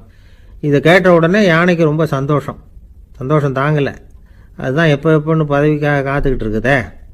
இருந்தாலும் கொஞ்சம் பிகுவோட, சரி நீங்கள்லாம் இவ்வளோ தூரம் என்னை தேடிட்டு வந்து கேட்கறதுனால மறுக்க முடியல அப்படின்னு ரொம்ப ஏதோ அவளுக்கு சிரமப்பட்டு ஒத்துக்கிறது மாதிரி ஒத்துக்கிட்டது. ஏதோ உங்கள் ஆசைக்கு கட்டுப்படுறேன், கொஞ்ச நாள் உங்கள் கூட்டத்துக்கு ராஜாவாக இருக்கிறதுக்கு சம்மதிக்கிறேன் அப்படின்னுது. உடனே அந்த யானை ராஜ நட போட ஆரம்பிச்சிட்டுது. யானை சாதாரணமாக நடந்தாவே எப்படி இருக்குங்கிறது நமக்கு தெரியும். அதுவே ராஜ நட நடந்தால் எப்படி இருக்கும் கற்பனை பண்ணி பாருங்கள். யானை முன்னாடி கம்பீரமாக போய்கிட்டு இருக்குது, தலைவர் இல்லையா, அதனால் குள்ள நரிகள்லாம் ரொம்ப அடக்கமாக அது பின்னாடி அணிவகுத்து போயிட்டு இருக்குது. ராஜா வாழ்க, மன்னர் வாழ்க அப்படின்னு கோஷம் வேற. யானைக்கு தலைகால புரியல, அவ்வளவு சந்தோஷம். அந்த யானைக்கு செருக்கு ஆணவம் எல்லாம் ஏற்பட்டு போச்சு. அதுக்கப்புறம் அது தரையை பார்க்குமா, நிமிர்ந்து நடக்க ஆரம்பிச்சுட்டுது. தரையை பார்க்குறதே இல்லை. அப்படி போயிட்டு இருக்கிறப்போ ஒரு சதுப்பு நிலத்தில் திடீர்னு காலை வச்சுட்டுது. அவ்வளவுதான், கால் உள்ளே போட்டுது. இன்னொரு காலை எடுத்து வச்சுது, அதுவும் உள்ளே போட்டுது. அந்த 2 காலையும் எடுக்கிறதுக்காக அடுத்த 2 காலையும் அழுத்திச்சு, அதுவும் உள்ளே போக ஆரம்பிச்சுட்டுது. இப்போ 4 காலம் வசமாக சேத்துல அழுந்தி போச்சு, எடுக்க முடியல. குள்ள நரிகள்லாம் அதை சுற்றி வந்தது. சிலது சுற்றி நின்று டான்ஸ் ஆட ஆரம்பிச்சுட்டுது யானையை பார்த்துட்டு. இதை யானை பார்த்தது. என்ன இது தலைவர், நான் தவிச்சுக்கிட்டு இருக்கிறேன், தொண்டர்கள்லாம் சுற்றி நின்று வேடிக்கை பார்த்துக்கிட்டு இருக்கிறீங்க, டான்ஸ் ஆடுறீங்க அப்படின்னு கேட்டுதான். தொண்டர்களே, தலைவர் நான் தவிச்சுக்கிட்டு இருக்கிறது உங்களுக்கு தெரியலையா?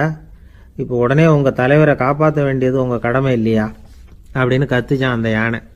குள்ள நரிகளில் ஒன்று முன்னாடி நின்று அந்த யானையை பார்த்து தான், தலைவரே எங்களுக்கு ரொம்ப நாளாக ஒரு ஆசை, அந்த ஆசையை நிறைவேற்றிக்கிறதுக்காகத்தான் உங்களை எங்கள் தலைவராக ஏற்றுக்கிறோம்னு சொன்னோம் அப்படின்னு தான். என்ன ஆசைன்னு கேட்டிருக்கு யானை.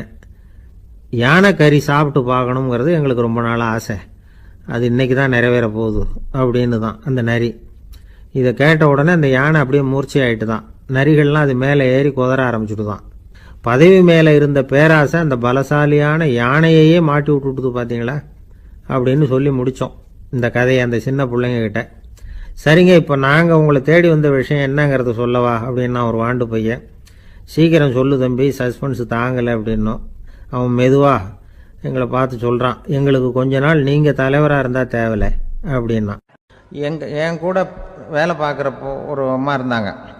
அவங்க எப்போதும் அவங்க வீட்டுக்காரர் படத்தையே வச்சுருப்பாங்க, கையில் பத்திரமா வச்சுருப்பாங்க. அவ்வளவு மரியாதை மதிப்புன்னு சொல்லி நாங்கள்லாம் அவங்கள பெருசாக நினைப்போம். இது எதுக்குமா அவங்க வீட்டுக்காரர் படத்தை பத்திரமா இல்லை கையிலே வச்சுருக்கீங்களே, ஆஃபீஸுக்கெல்லாம் எடுத்துகிட்டு வந்து வச்சு அடிக்கடி எடுத்து பார்த்துக்குவாங்க. அவ்வளவு பிரியமாக அவங்க வீட்டுக்காரர் இல்லை. ஆமாம், எனக்கு ஏதாவது பிரச்சனை வந்துட்டுதுன்னா உடனே எங்கள் வீட்டுக்காரர் படத்தை எடுத்து பார்ப்பேன். பரவாயில்லையே இப்படி ஒரு இதாக. ஆமாம், இதை பார்த்துட்டு நினச்சிக்குவேன், இதை விட பிரச்சனை வேறு என்ன இருந்துட போகுது உலகத்தில் அப்படின்னு நினச்சிக்குவேன். உடனே எனக்கு எல்லாம் போயிடும் அப்படின்ட்டு தான். அப்படி ஒரு அம்மா இருந்தாங்க, இப்போவும் இருக்காங்க, வேலை பார்த்துக்கிட்டு இருக்காங்க. அப்படிலாம் நீங்கள் இருக்கிற தாய்மார்கள், பெண்கள் யாராவது அப்படி கூட பண்ணலாம். எப்போதுமே உங்கள் வீட்டுக்காரர் படத்தை கையில் வச்சுக்கோங்க. அது ஒரு யோசனை, குடும்பம் குதூகலமாக இருக்கிறதுக்கு அது ஒரு யோசனை. அதே மாதிரி இவங்களும் அவங்க படத்தை வச்சுக்கலாம், வச்சுக்கிட்டு பிரச்சனை வரும்பொழுது பார்த்துக்கணும்.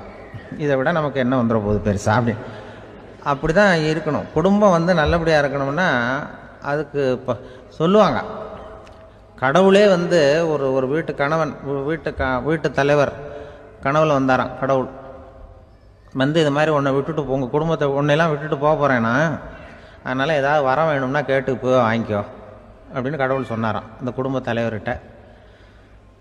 அவருக்கு என்ன கேட்குறதுன்னு புரியல.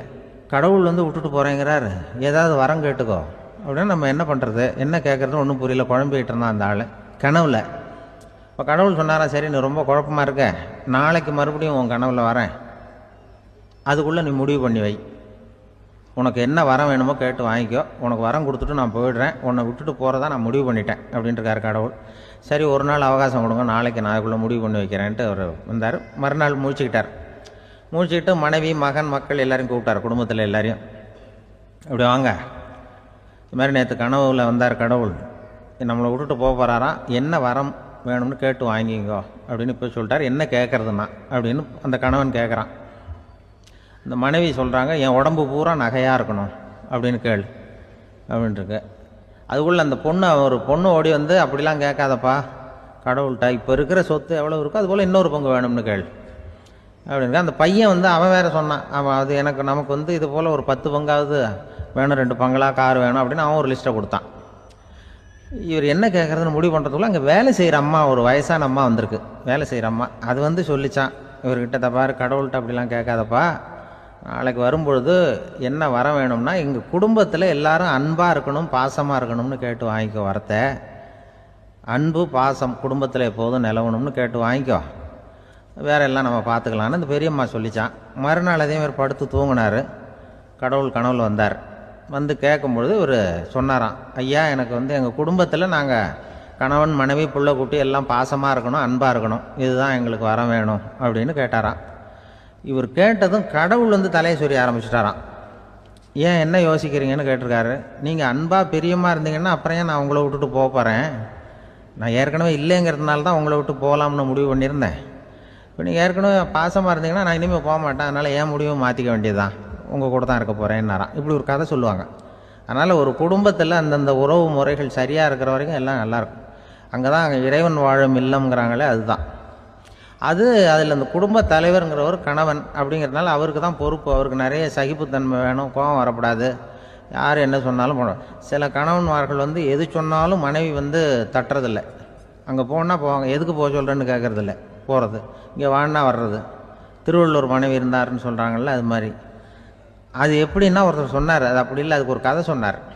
ஹிட்லர் வந்து வந்தாராம் ஒரு தடவை, ஒரு பெரிய கப்பல் மேலே, கப்பலுடைய மேல் தளத்தில் ஹிட்லர் வந்துக்கிட்டு இருக்கார். ஒரு இங்கிலீஷ் கேப்டன் எதிரில் நிற்கிறான். அவனுக்கு பெரிய ஆச்சரியம், இந்த ஆள் எப்படி இப்படி ஒரு தனி மனிதனாக இருந்துக்கிட்டு உலகத்தையே இப்படி இந்த பாடுபடுத்துகிறார் அப்படின்னு சொல்லி, உன்னுடைய வெற்றிக்கு என்ன காரணம்னு கேட்டாராம் அந்த இங்கிலீஷ் கேப்டன். இப்போ ஹிட்லர் சொன்னாராம், என்னுடைய வெற்றிக்கு காரணம் என்கிட்ட வேலை செய்கிற ஊழியர்கள், நான் கிழிச்ச கோட்டை தாண்ட மாட்டாங்க, நான் என்ன சொல்கிறேனோ அதை உடனே செய்வாங்க, ஏன் எதுக்குன்னு எதிர்த்து பேச மாட்டாங்க, அதுதான் என்னுடைய வெற்றிக்கு காரணம் அப்படின்னு சொல்லி அதை நிரூபித்து காட்டுறேன் பார் அப்படின்னு சொல்லி கையை தட்டினாராம் ஹிட்லர். உடனே ஒரு சிப்பாய் எங்கேருந்து வந்து லெஃப்ட் ரைட்னு போட்டு வந்து சல்யூட் பண்ணி நின்னான். உடனே ஹிட்லர் சொன்னார், நீ அப்படியே இந்த கப்பல் மேல் தளத்துலேருந்து அப்படி கடலில் விழுந்து செத்து போடா அப்படின்னு பொத்துன்னு குதிச்சுட்டான். எதுக்கு சொல்கிறேன் என்ன இதில், உடனே குதிச்சு செத்து போட்டான். இவருக்கு பெரிய ஆச்சரியம் கேப்டனுக்கு. ஹிட்லர் சொன்னார், இதுதான் என்னுடைய வெற்றிக்கு காரணம், தப்பார் இன்னொருத்தனை கூப்பிட்றேன் அப்படின்னு தட்டினா இந்த பக்கத்துலேருந்து ஒருத்தன் வந்தான், லெஃப்ட் ரைட்னு வந்து நின்னா, நீ இப்படி குதிச்சு செத்து போடா அப்படின்னு பொத்துன்னு குதிச்சுட்டான். எதுக்கு போக சொல்கிறீங்கன்னு ஒன்றுமே கேட்கல, குதினா உடனே குதிச்சுட்டான். அப்போ ஹிட்லர் சொன்னார், இதே மாதிரி என்னுடைய ஒவ்வொரு ஊழியர்களும் இருக்கிறாங்க, நானும் ஊழியர்களை இழக்கிறதுக்கு தயாராக இல்லை, தப்பார் தயாராக இருப்பேன் எப்போதும், தப்பார் இன்னொருத்தரன் தட்டுறேன்னு இன்னொருத்தர் வந்தார். எதிர்த்தாவில் இருந்து ஒருத்தன் லெஃப்ட் ரைட் சல்யூட் அடித்தான். நீயும் குதிச்சு செத்து போடான்ருக்கார் ஹிட்லர். இவனால் பொறுக்க முடியல, இந்த இங்கிலீஷ் கேப்டன் அனாவசியமாக ஒவ்வொருத்தனாக குதிச்சுட்றானேன்னு சொல்லி ஓடி போய் அவனை குதிச்சிட்டான். குதிக்கிறதுக்கு முன்னாடி பிடிச்சி தனியாக எடுத்துகிட்டு போட்டான். தனியாக எடுத்துகிட்டு போய் அந்த சிப்பாய்கிட்ட கேட்டாரான் அந்த இங்கிலீஷ் கேப்டன், ஏன்ப்பா அந்த ஆள் குதிக்க சொல்கிறான்னா நீ ஏன் எதுக்குன்னு கேட்கறது இல்லையா, உடனே குதித்து செத்து போகிறீங்களே, இதெல்லாம் என்ன அநியாயம் அப்படின்ட்டுருக்கான் அந்த இங்கிலீஷ் கேப்டன் கையை பிடிச்சிக்கிட்டு. உடனே அந்த சிப்பாய்க்கு கோவம் வந்துட்டு தான், உடையா கையை, இவன்ட்ட வேலை பார்க்குறத விட உழுந்து செத்து போகலான்னு நான் குதிக்கிறான், என்ன அனாவசியமாக எதுக்கையா இருக்க சொல்கிறேன் அப்படின்னு சொல்லி குதிச்சுட்டானா. அதனால் இந்த உடனே சொல்கிறத செய்கிறாங்க பாருங்கள், அவங்கள நம்பக்கூடாது. கணவன்மார்களுக்கு ஒரு எச்சரிக்கை. சொல்கிறத உடனே செஞ்சுருவாங்க மனைவி. நீ அங்கே போனால் போங்க, வரணும் அது ஹிட்லர் மாதிரி நினைக்கிறாங்கன்னு அர்த்தம்.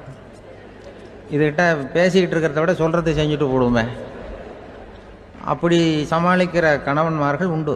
குடும்பத்தில் அப்படிலாம் இருந்து சமாளிக்கிறாங்க. சில பேர் ஆளை பார்த்தா 60 வயசு மாதிரி தோணும். உண்மையான வயசு என்னன்னு பார்த்தா 40 அல்லது 45ம்பாங்க. சில பேரை பார்க்கறதுக்கு 45 மாதிரி தெரியும், உண்மையிலேயே 65 தாண்டி இருப்பாங்க. ஒரு மனிதனுக்கு 2 வகையான வயது உண்டுங்கிறார் ஓஷோ. அதாவது உடம்புக்குன்னு ஒரு வயசு, மனசுக்குன்னு ஒரு வயசு. முதல் உலக மகாயுத்தம் நடந்தது இல்லையா, அது முடிஞ்சதுக்கு அப்புறம் முதல் தடவையாக மனிதனின் மூளை வளர்ச்சியை பற்றி மனநல வைத்தியர்கள் ஒரு கணக்கெடுப்பு சோதனை நடத்தினாங்களாம். அது வரைக்கும் மனிதனுக்கு 2 வகையான வயது உண்டுன்னு யாரும் சிந்திச்சதே இல்லையா. அந்த உலக மகாயுத்தம் முடிஞ்சதுக்கு அப்புறம் மனிதனுடைய சராசரி மனதின் வயதை கணக்கிட்டு பார்க்கும் பொழுது அவங்களுக்கெல்லாம் ரொம்ப அதிர்ச்சியாக இருந்துதான். ஏன்னா அது ரொம்ப பின்தங்கிய நிலையில் இருந்திருக்கு, வளர்ச்சி அடையாத நிலையில் இருந்திருக்கு. அவங்க கண்டுபிடிச்ச பிரகாரம் அப்போ மனசோட சராசரி வயசு என்ன தெரியுமா, 14. அப்படின்னா பார்த்துங்க, உடல் ரீதியாக ஒருத்தரோட வயசு 70 கூட இருக்கலாம், ஆனால் மனசோட வயசு 14 தான். இதுக்கு நேர்மாறாக அமைஞ்சு போச்சுன்னு வச்சுங்க. அதாவது ஒருத்தருக்கு உண்மையிலேயே 14 வயசு, அதாவது உடலோட வயசு 14, அவரோட மனசின் வயசு 70ன்னு வச்சுக்கோங்க. இப்படி அமைஞ்சுட்டுதுன்னா அவர் சீக்கிரம் ஞானத்தன்மை அடைஞ்சிருவார் அப்படின்னு அர்த்தம். இப்போ நமக்கெல்லாம் உடம்போட வயசு மனசோட வயசு ரெண்டும் ஒன்றா இருந்துட்டா அதுவே போதும், அதுவே பெரிய விஷயம். இப்போ எமர்சன் கிட்ட போய் ஒருத்தர் கேட்டாராம், உங்கள் வயசு என்ன அப்படின்னு. அவர் உடனே பதில் சொல்லியிருக்கார், 360 வருஷம் அப்படின்னாராம். கேட்டவர் குழம்பி போயிட்டார். அவர் என்ன சொல்கிறாரு, 360 வயசா? என்ன நம்ம காதில் தான் சரியாக விழலையா? எமர்சன் எப்பவும் உண்மையை பேசுகிற ஒரு சிறந்த அறிவாளி, அவர் இப்படிலாம் பொய் சொல்ல மாட்டாரே அப்படின்னு ஒரு யோசனை பண்ணிக்கிட்டே இவர் மறுபடியும் அவர் கிட்ட போனாராம். ஐயா, நீங்கள் சொன்னது சரியாக என் காதில் விழலை, அதனால் மறுபடியும் கேட்குறேன், உங்கள் வயசு என்ன அப்படின்னாராம். எமர்சன் மறுபடியும் சொல்லியிருக்கிறார், 360 வருஷம்னு. வந்தவருக்கு உண்மையிலேயே அதிர்ச்சியாக போட்டுது. அதுக்கப்புறம் மெதுவாக ஆரம்பித்தாராம், ஐயா நீங்கள் சொல்கிறத என்னால் ஏற்றுக்க முடியாது. எப்படி பார்த்தாலும் இப்போ உங்களுக்கு வயசு ஒரு 60க்கு மேலே இருக்காதுன்னு நினைக்கிறேன் அப்படின்னாராம். நீங்கள் சொல்கிறது சரிதான், அது என் உடம்போட வயசுன்னாராம் எமர்சன். அப்படின்னா ஏற்கனவே நீங்கள் சொன்னது அப்படின்னு கேட்டிருக்காரு, அது என் மனசோட வயசு அப்படின்னாராம். நம்மளை பொறுத்த வரைக்கும் அறிவு தூசு படிஞ்சிருக்கு, அது மாதிரியே அன்பும் மாசுபட்டிருக்கு. இது ரெண்டையும் சுத்தம் பண்ண வேண்டியிருக்குது. அப்போ தான் நாம் சரியான வயசில் வாழ முடியும். ஒரு ஆசாமி இருக்கிறார், அவருக்கு உடம்போட வயசு அதிகம், மனசோட வயசு ரொம்ப குறைச்சல், குழந்த மாதிரி. அவர் ஒரு ஆஸ்பத்திரியில் படுத்திருக்கிறார். நர்ஸம்மா எல்லாருக்கும் மருந்து கொடுத்துட்டு போகிறாங்க. கொஞ்ச நேரம் கழித்து திரும்பி வந்தாங்க. அப்போ இவர் அந்த அம்மாவை கூப்பிட்டு சொல்கிறார், இதை பாருங்கள் சிஸ்டர், நீங்கள் எல்லாருக்கும் சின்ன சின்ன மாத்திரையாக கொடுத்துட்டு எனக்கு மட்டும் நீளமான மாத்திரையாக கொடுத்துட்டீங்க. முழுங்கிறதுக்கு ரொம்ப கஷ்டமாக போச்சு, இனிமேல் எனக்கும் சின்ன மாத்திரையாக கொடுங்க சிஸ்டர் அப்படின்னாராம். அந்த அம்மா உடனே அதிர்ச்சியாகி தலையில் அடிச்சுக்கிட்டாங்களாம். நான் கஷ்டப்பட்டு மாத்திரையை முழுங்கினத்துக்கு நீங்கள் ஏமா தலையில் தட்டிக்கிறீங்க அப்படின்னு கேட்டிருக்காரு இவர். இதுக்கு அவங்க சொல்லியிருக்கிறாங்க, நான் உங்களுக்கு கொடுத்துட்டு போனது மாத்திரை இல்லைங்க, அது தெர்மாமீட்டர் அப்படின்னாங்களாம். ரொம்ப பேருக்கு கூட்டத்தில் பேசுறதுன்னா பயம், நமக்கு ஒன்றும் தெரியாதுன்னு மற்றவங்க நினச்சிடக்கூடாதுங்கிற எண்ணம் தான் இதுக்கு காரணம். ரொம்ப முக்கியமான ஒரு கூட்டம்னா பயம் அதிகமாக இருக்கும். முக்கியமானவங்கள்லாம் வருவாங்களே, அவங்கெல்லாம் நம்மளை பற்றி மட்டமாக நினச்சிருவாங்களே அப்படிங்கிற பயம் வந்துடும். ஆனால் மேடை பேச்சுங்கிறது அவ்வளவு கடினமான ஒரு காரியம் இல்லைங்கிறாங்க அது சம்பந்தமான நிபுணர்கள். யாரும் பேச்சாளர் ஆகலாம், இது ஒன்றும் பெரிய கிஃப்ட் கிடையாது அப்படின்னு அவங்க சொல்கிறாங்க. நீங்கள் ஒரு சிறந்த பேச்சாளர் ஆகணுமா அப்படின்னா அதுக்குன்னு சில ஆலோசனைகளை சொல்லி வச்சிருக்கிறாங்க அனுபவசாலிகள். முதல் ஆலோசனை என்னென்னா, உங்கள் பேச்சு எளிமையாக இருக்கணும். ஏதாவது ஒரு கருத்து அல்லது 2 கருத்து சொன்னால் போதும், 20 அல்லது 30 கருத்துக்களை சொல்லிகிட்டே போகக்கூடாது. ரெண்டாவது ஆலோசனை, நீங்கள் என்ன பேச போகிறீங்கிறது முதல்ல உங்களுக்கு நல்லா புரியணும், அதுக்கப்புறம் தான் அதை அடுத்தவங்களுக்கு புரிய வைக்க முடியும். எப்படி ஆரம்பிக்க போகிறோம், எந்த கருத்தை முக்கியமாக வலியுறுத்த போகிறோம், எப்படி முடிக்க போகிறோம் அப்படிங்கிறத முதல்ல நல்லா சிந்திச்சு மனசில் வச்சுக்கணும். கடைசியாக என்ன சொல்கிறீங்களோ அதுதான் கேட்குறவங்க மனசில் நிற்கும். மூணாவது ஆலோசனை என்னென்னா, உங்கள் பேச்சு சுருக்கமாக இருக்கணும். ஒரு 15 நிமிஷம் பேசுறது ரொம்ப பொருத்தம். மணிக்கணக்கில் பேசிக்கிட்டு இருக்கிறது நல்லதில்லை. 4வது ஆலோசனை, நீங்கள் பேசுறது உண்மையாக இருக்கணும். உங்களுக்கு உண்மையான அனுபவங்கள் இருக்கும், அதை சொல்லலாம். உங்களுடைய உண்மையான அனுபவங்களை மற்றவங்களோட பகிர்ந்துக்கணும், அதுதான் முக்கியம். 5வது ஆலோசனை, ஆரம்பத்தில் கொஞ்ச நேரம் உங்களை பற்றியும் எதிரில் உள்ளவங்களை பற்றியும் சம்பந்தப்படுத்தி ஏதாவது பேசி ஒரு நெருக்கத்தை ஏற்படுத்திக்கணும். ஒவ்வொருத்தரும் இப்போ இவர் பேச போகிறது நம்ம சம்மந்தப்பட்டது அப்படின்னு நினைக்க ஆரம்பிச்சிருவாங்கல்ல, அதுக்கப்புறம் அவங்க கேட்க தயாராகிட்டாங்கன்னு அர்த்தம். எதிரில் உட்காந்துருக்கிற கூட்டத்திலிருந்து 3 பேரை தேர்ந்தெடுங்க. அதாவது வலது பக்கம் ஒருத்தர், நடுவில் ஒருத்தர், இடது பக்கம் ஒருத்தர். அதாவது உங்களை ரொம்ப கனிவாகவும் ஆர்வமாகவும் பார்க்குறவராக பார்த்து தேர்ந்தெடுத்துங்க மனசுக்குள்ள. நீங்கள் பேசும்பொழுது என்ன பண்ணணும்னா, இவங்களை நேருக்கு நேராக மாறி மாறி பார்த்துக்கிட்டே பேசுனீங்கன்னா நீங்கள் ஏதோ ஒட்டுமொத்த கூட்டத்தையும் பார்த்து பேசுகிறதாக ஒரு உணர்வு அது ஏற்படுத்திவிடும். 6வது ஆலோசனை என்னென்னா, சொற்பொழிவுன்னா நீங்கள் பேசணும், படிக்கக்கூடாது. எழுதி படிக்கிறது நல்லா இருக்காது. குறிப்புகள் வேணும்னா வச்சுக்கலாம். படிக்கிறது பேப்பர்லேருந்து வர்றது மாதிரி இருக்கும், பேசுறது இதயத்திலேருந்து வர்றது மாதிரி இருக்கும். அப்புறம் 7வது ஆலோசனை சொல்கிறாங்க. அது என்னென்னா, மேடையில் ஏறி நின்ன உடனே இயல்பாக மூச்சை இழுத்து விட்டுங்க, இயல்பு நிலைக்கு வாங்க, அதுக்கப்புறம் இயல்பாக பேச ஆரம்பிக்கலாம் அப்படிங்கிறாங்க. இவ்வளவும் பேச்சு கலையில் வல்லுநர்களாக இருக்கிறவங்க சொல்லுகிற ஆலோசனைகள். இதையெல்லாம் கடைபிடிச்சா நமக்கும் அதுக்கும் வெகு தூரம்னு நினச்சிக்கிட்டு இருந்த ஒன்று இப்போ கிட்டத்தில் நெருங்கி வந்துடும். நாம் சொல்கிறபடியெல்லாம் அது கேட்கும். ஒரு பேச்சாளர், அவருக்கு சுருக்கமாகவே பேச தெரியாது. மேடையில் ஏற்றி விட்டுவிட்டா போதும், ஆரம்பிச்சிருவார், நிறுத்த மாட்டார், பேசிக்கிட்டே இருப்பார். ஒரு தடவை அவர் ஒரு கூட்டத்தில் ரொம்ப நேரம் பேசிக்கிட்டே இருக்கிறார். எதிரில் பொறுமை இழந்த ஒருத்தர் தன்னுடைய கை கடிகாரத்தை காட்டினார். அதை கவனித்த பேச்சாளர், மன்னிக்கணும், கை கடிகாரம் நான் கொண்டுகிட்டு வர மறந்துட்டேன், அதுதான் நேரம் போனதே தெரியல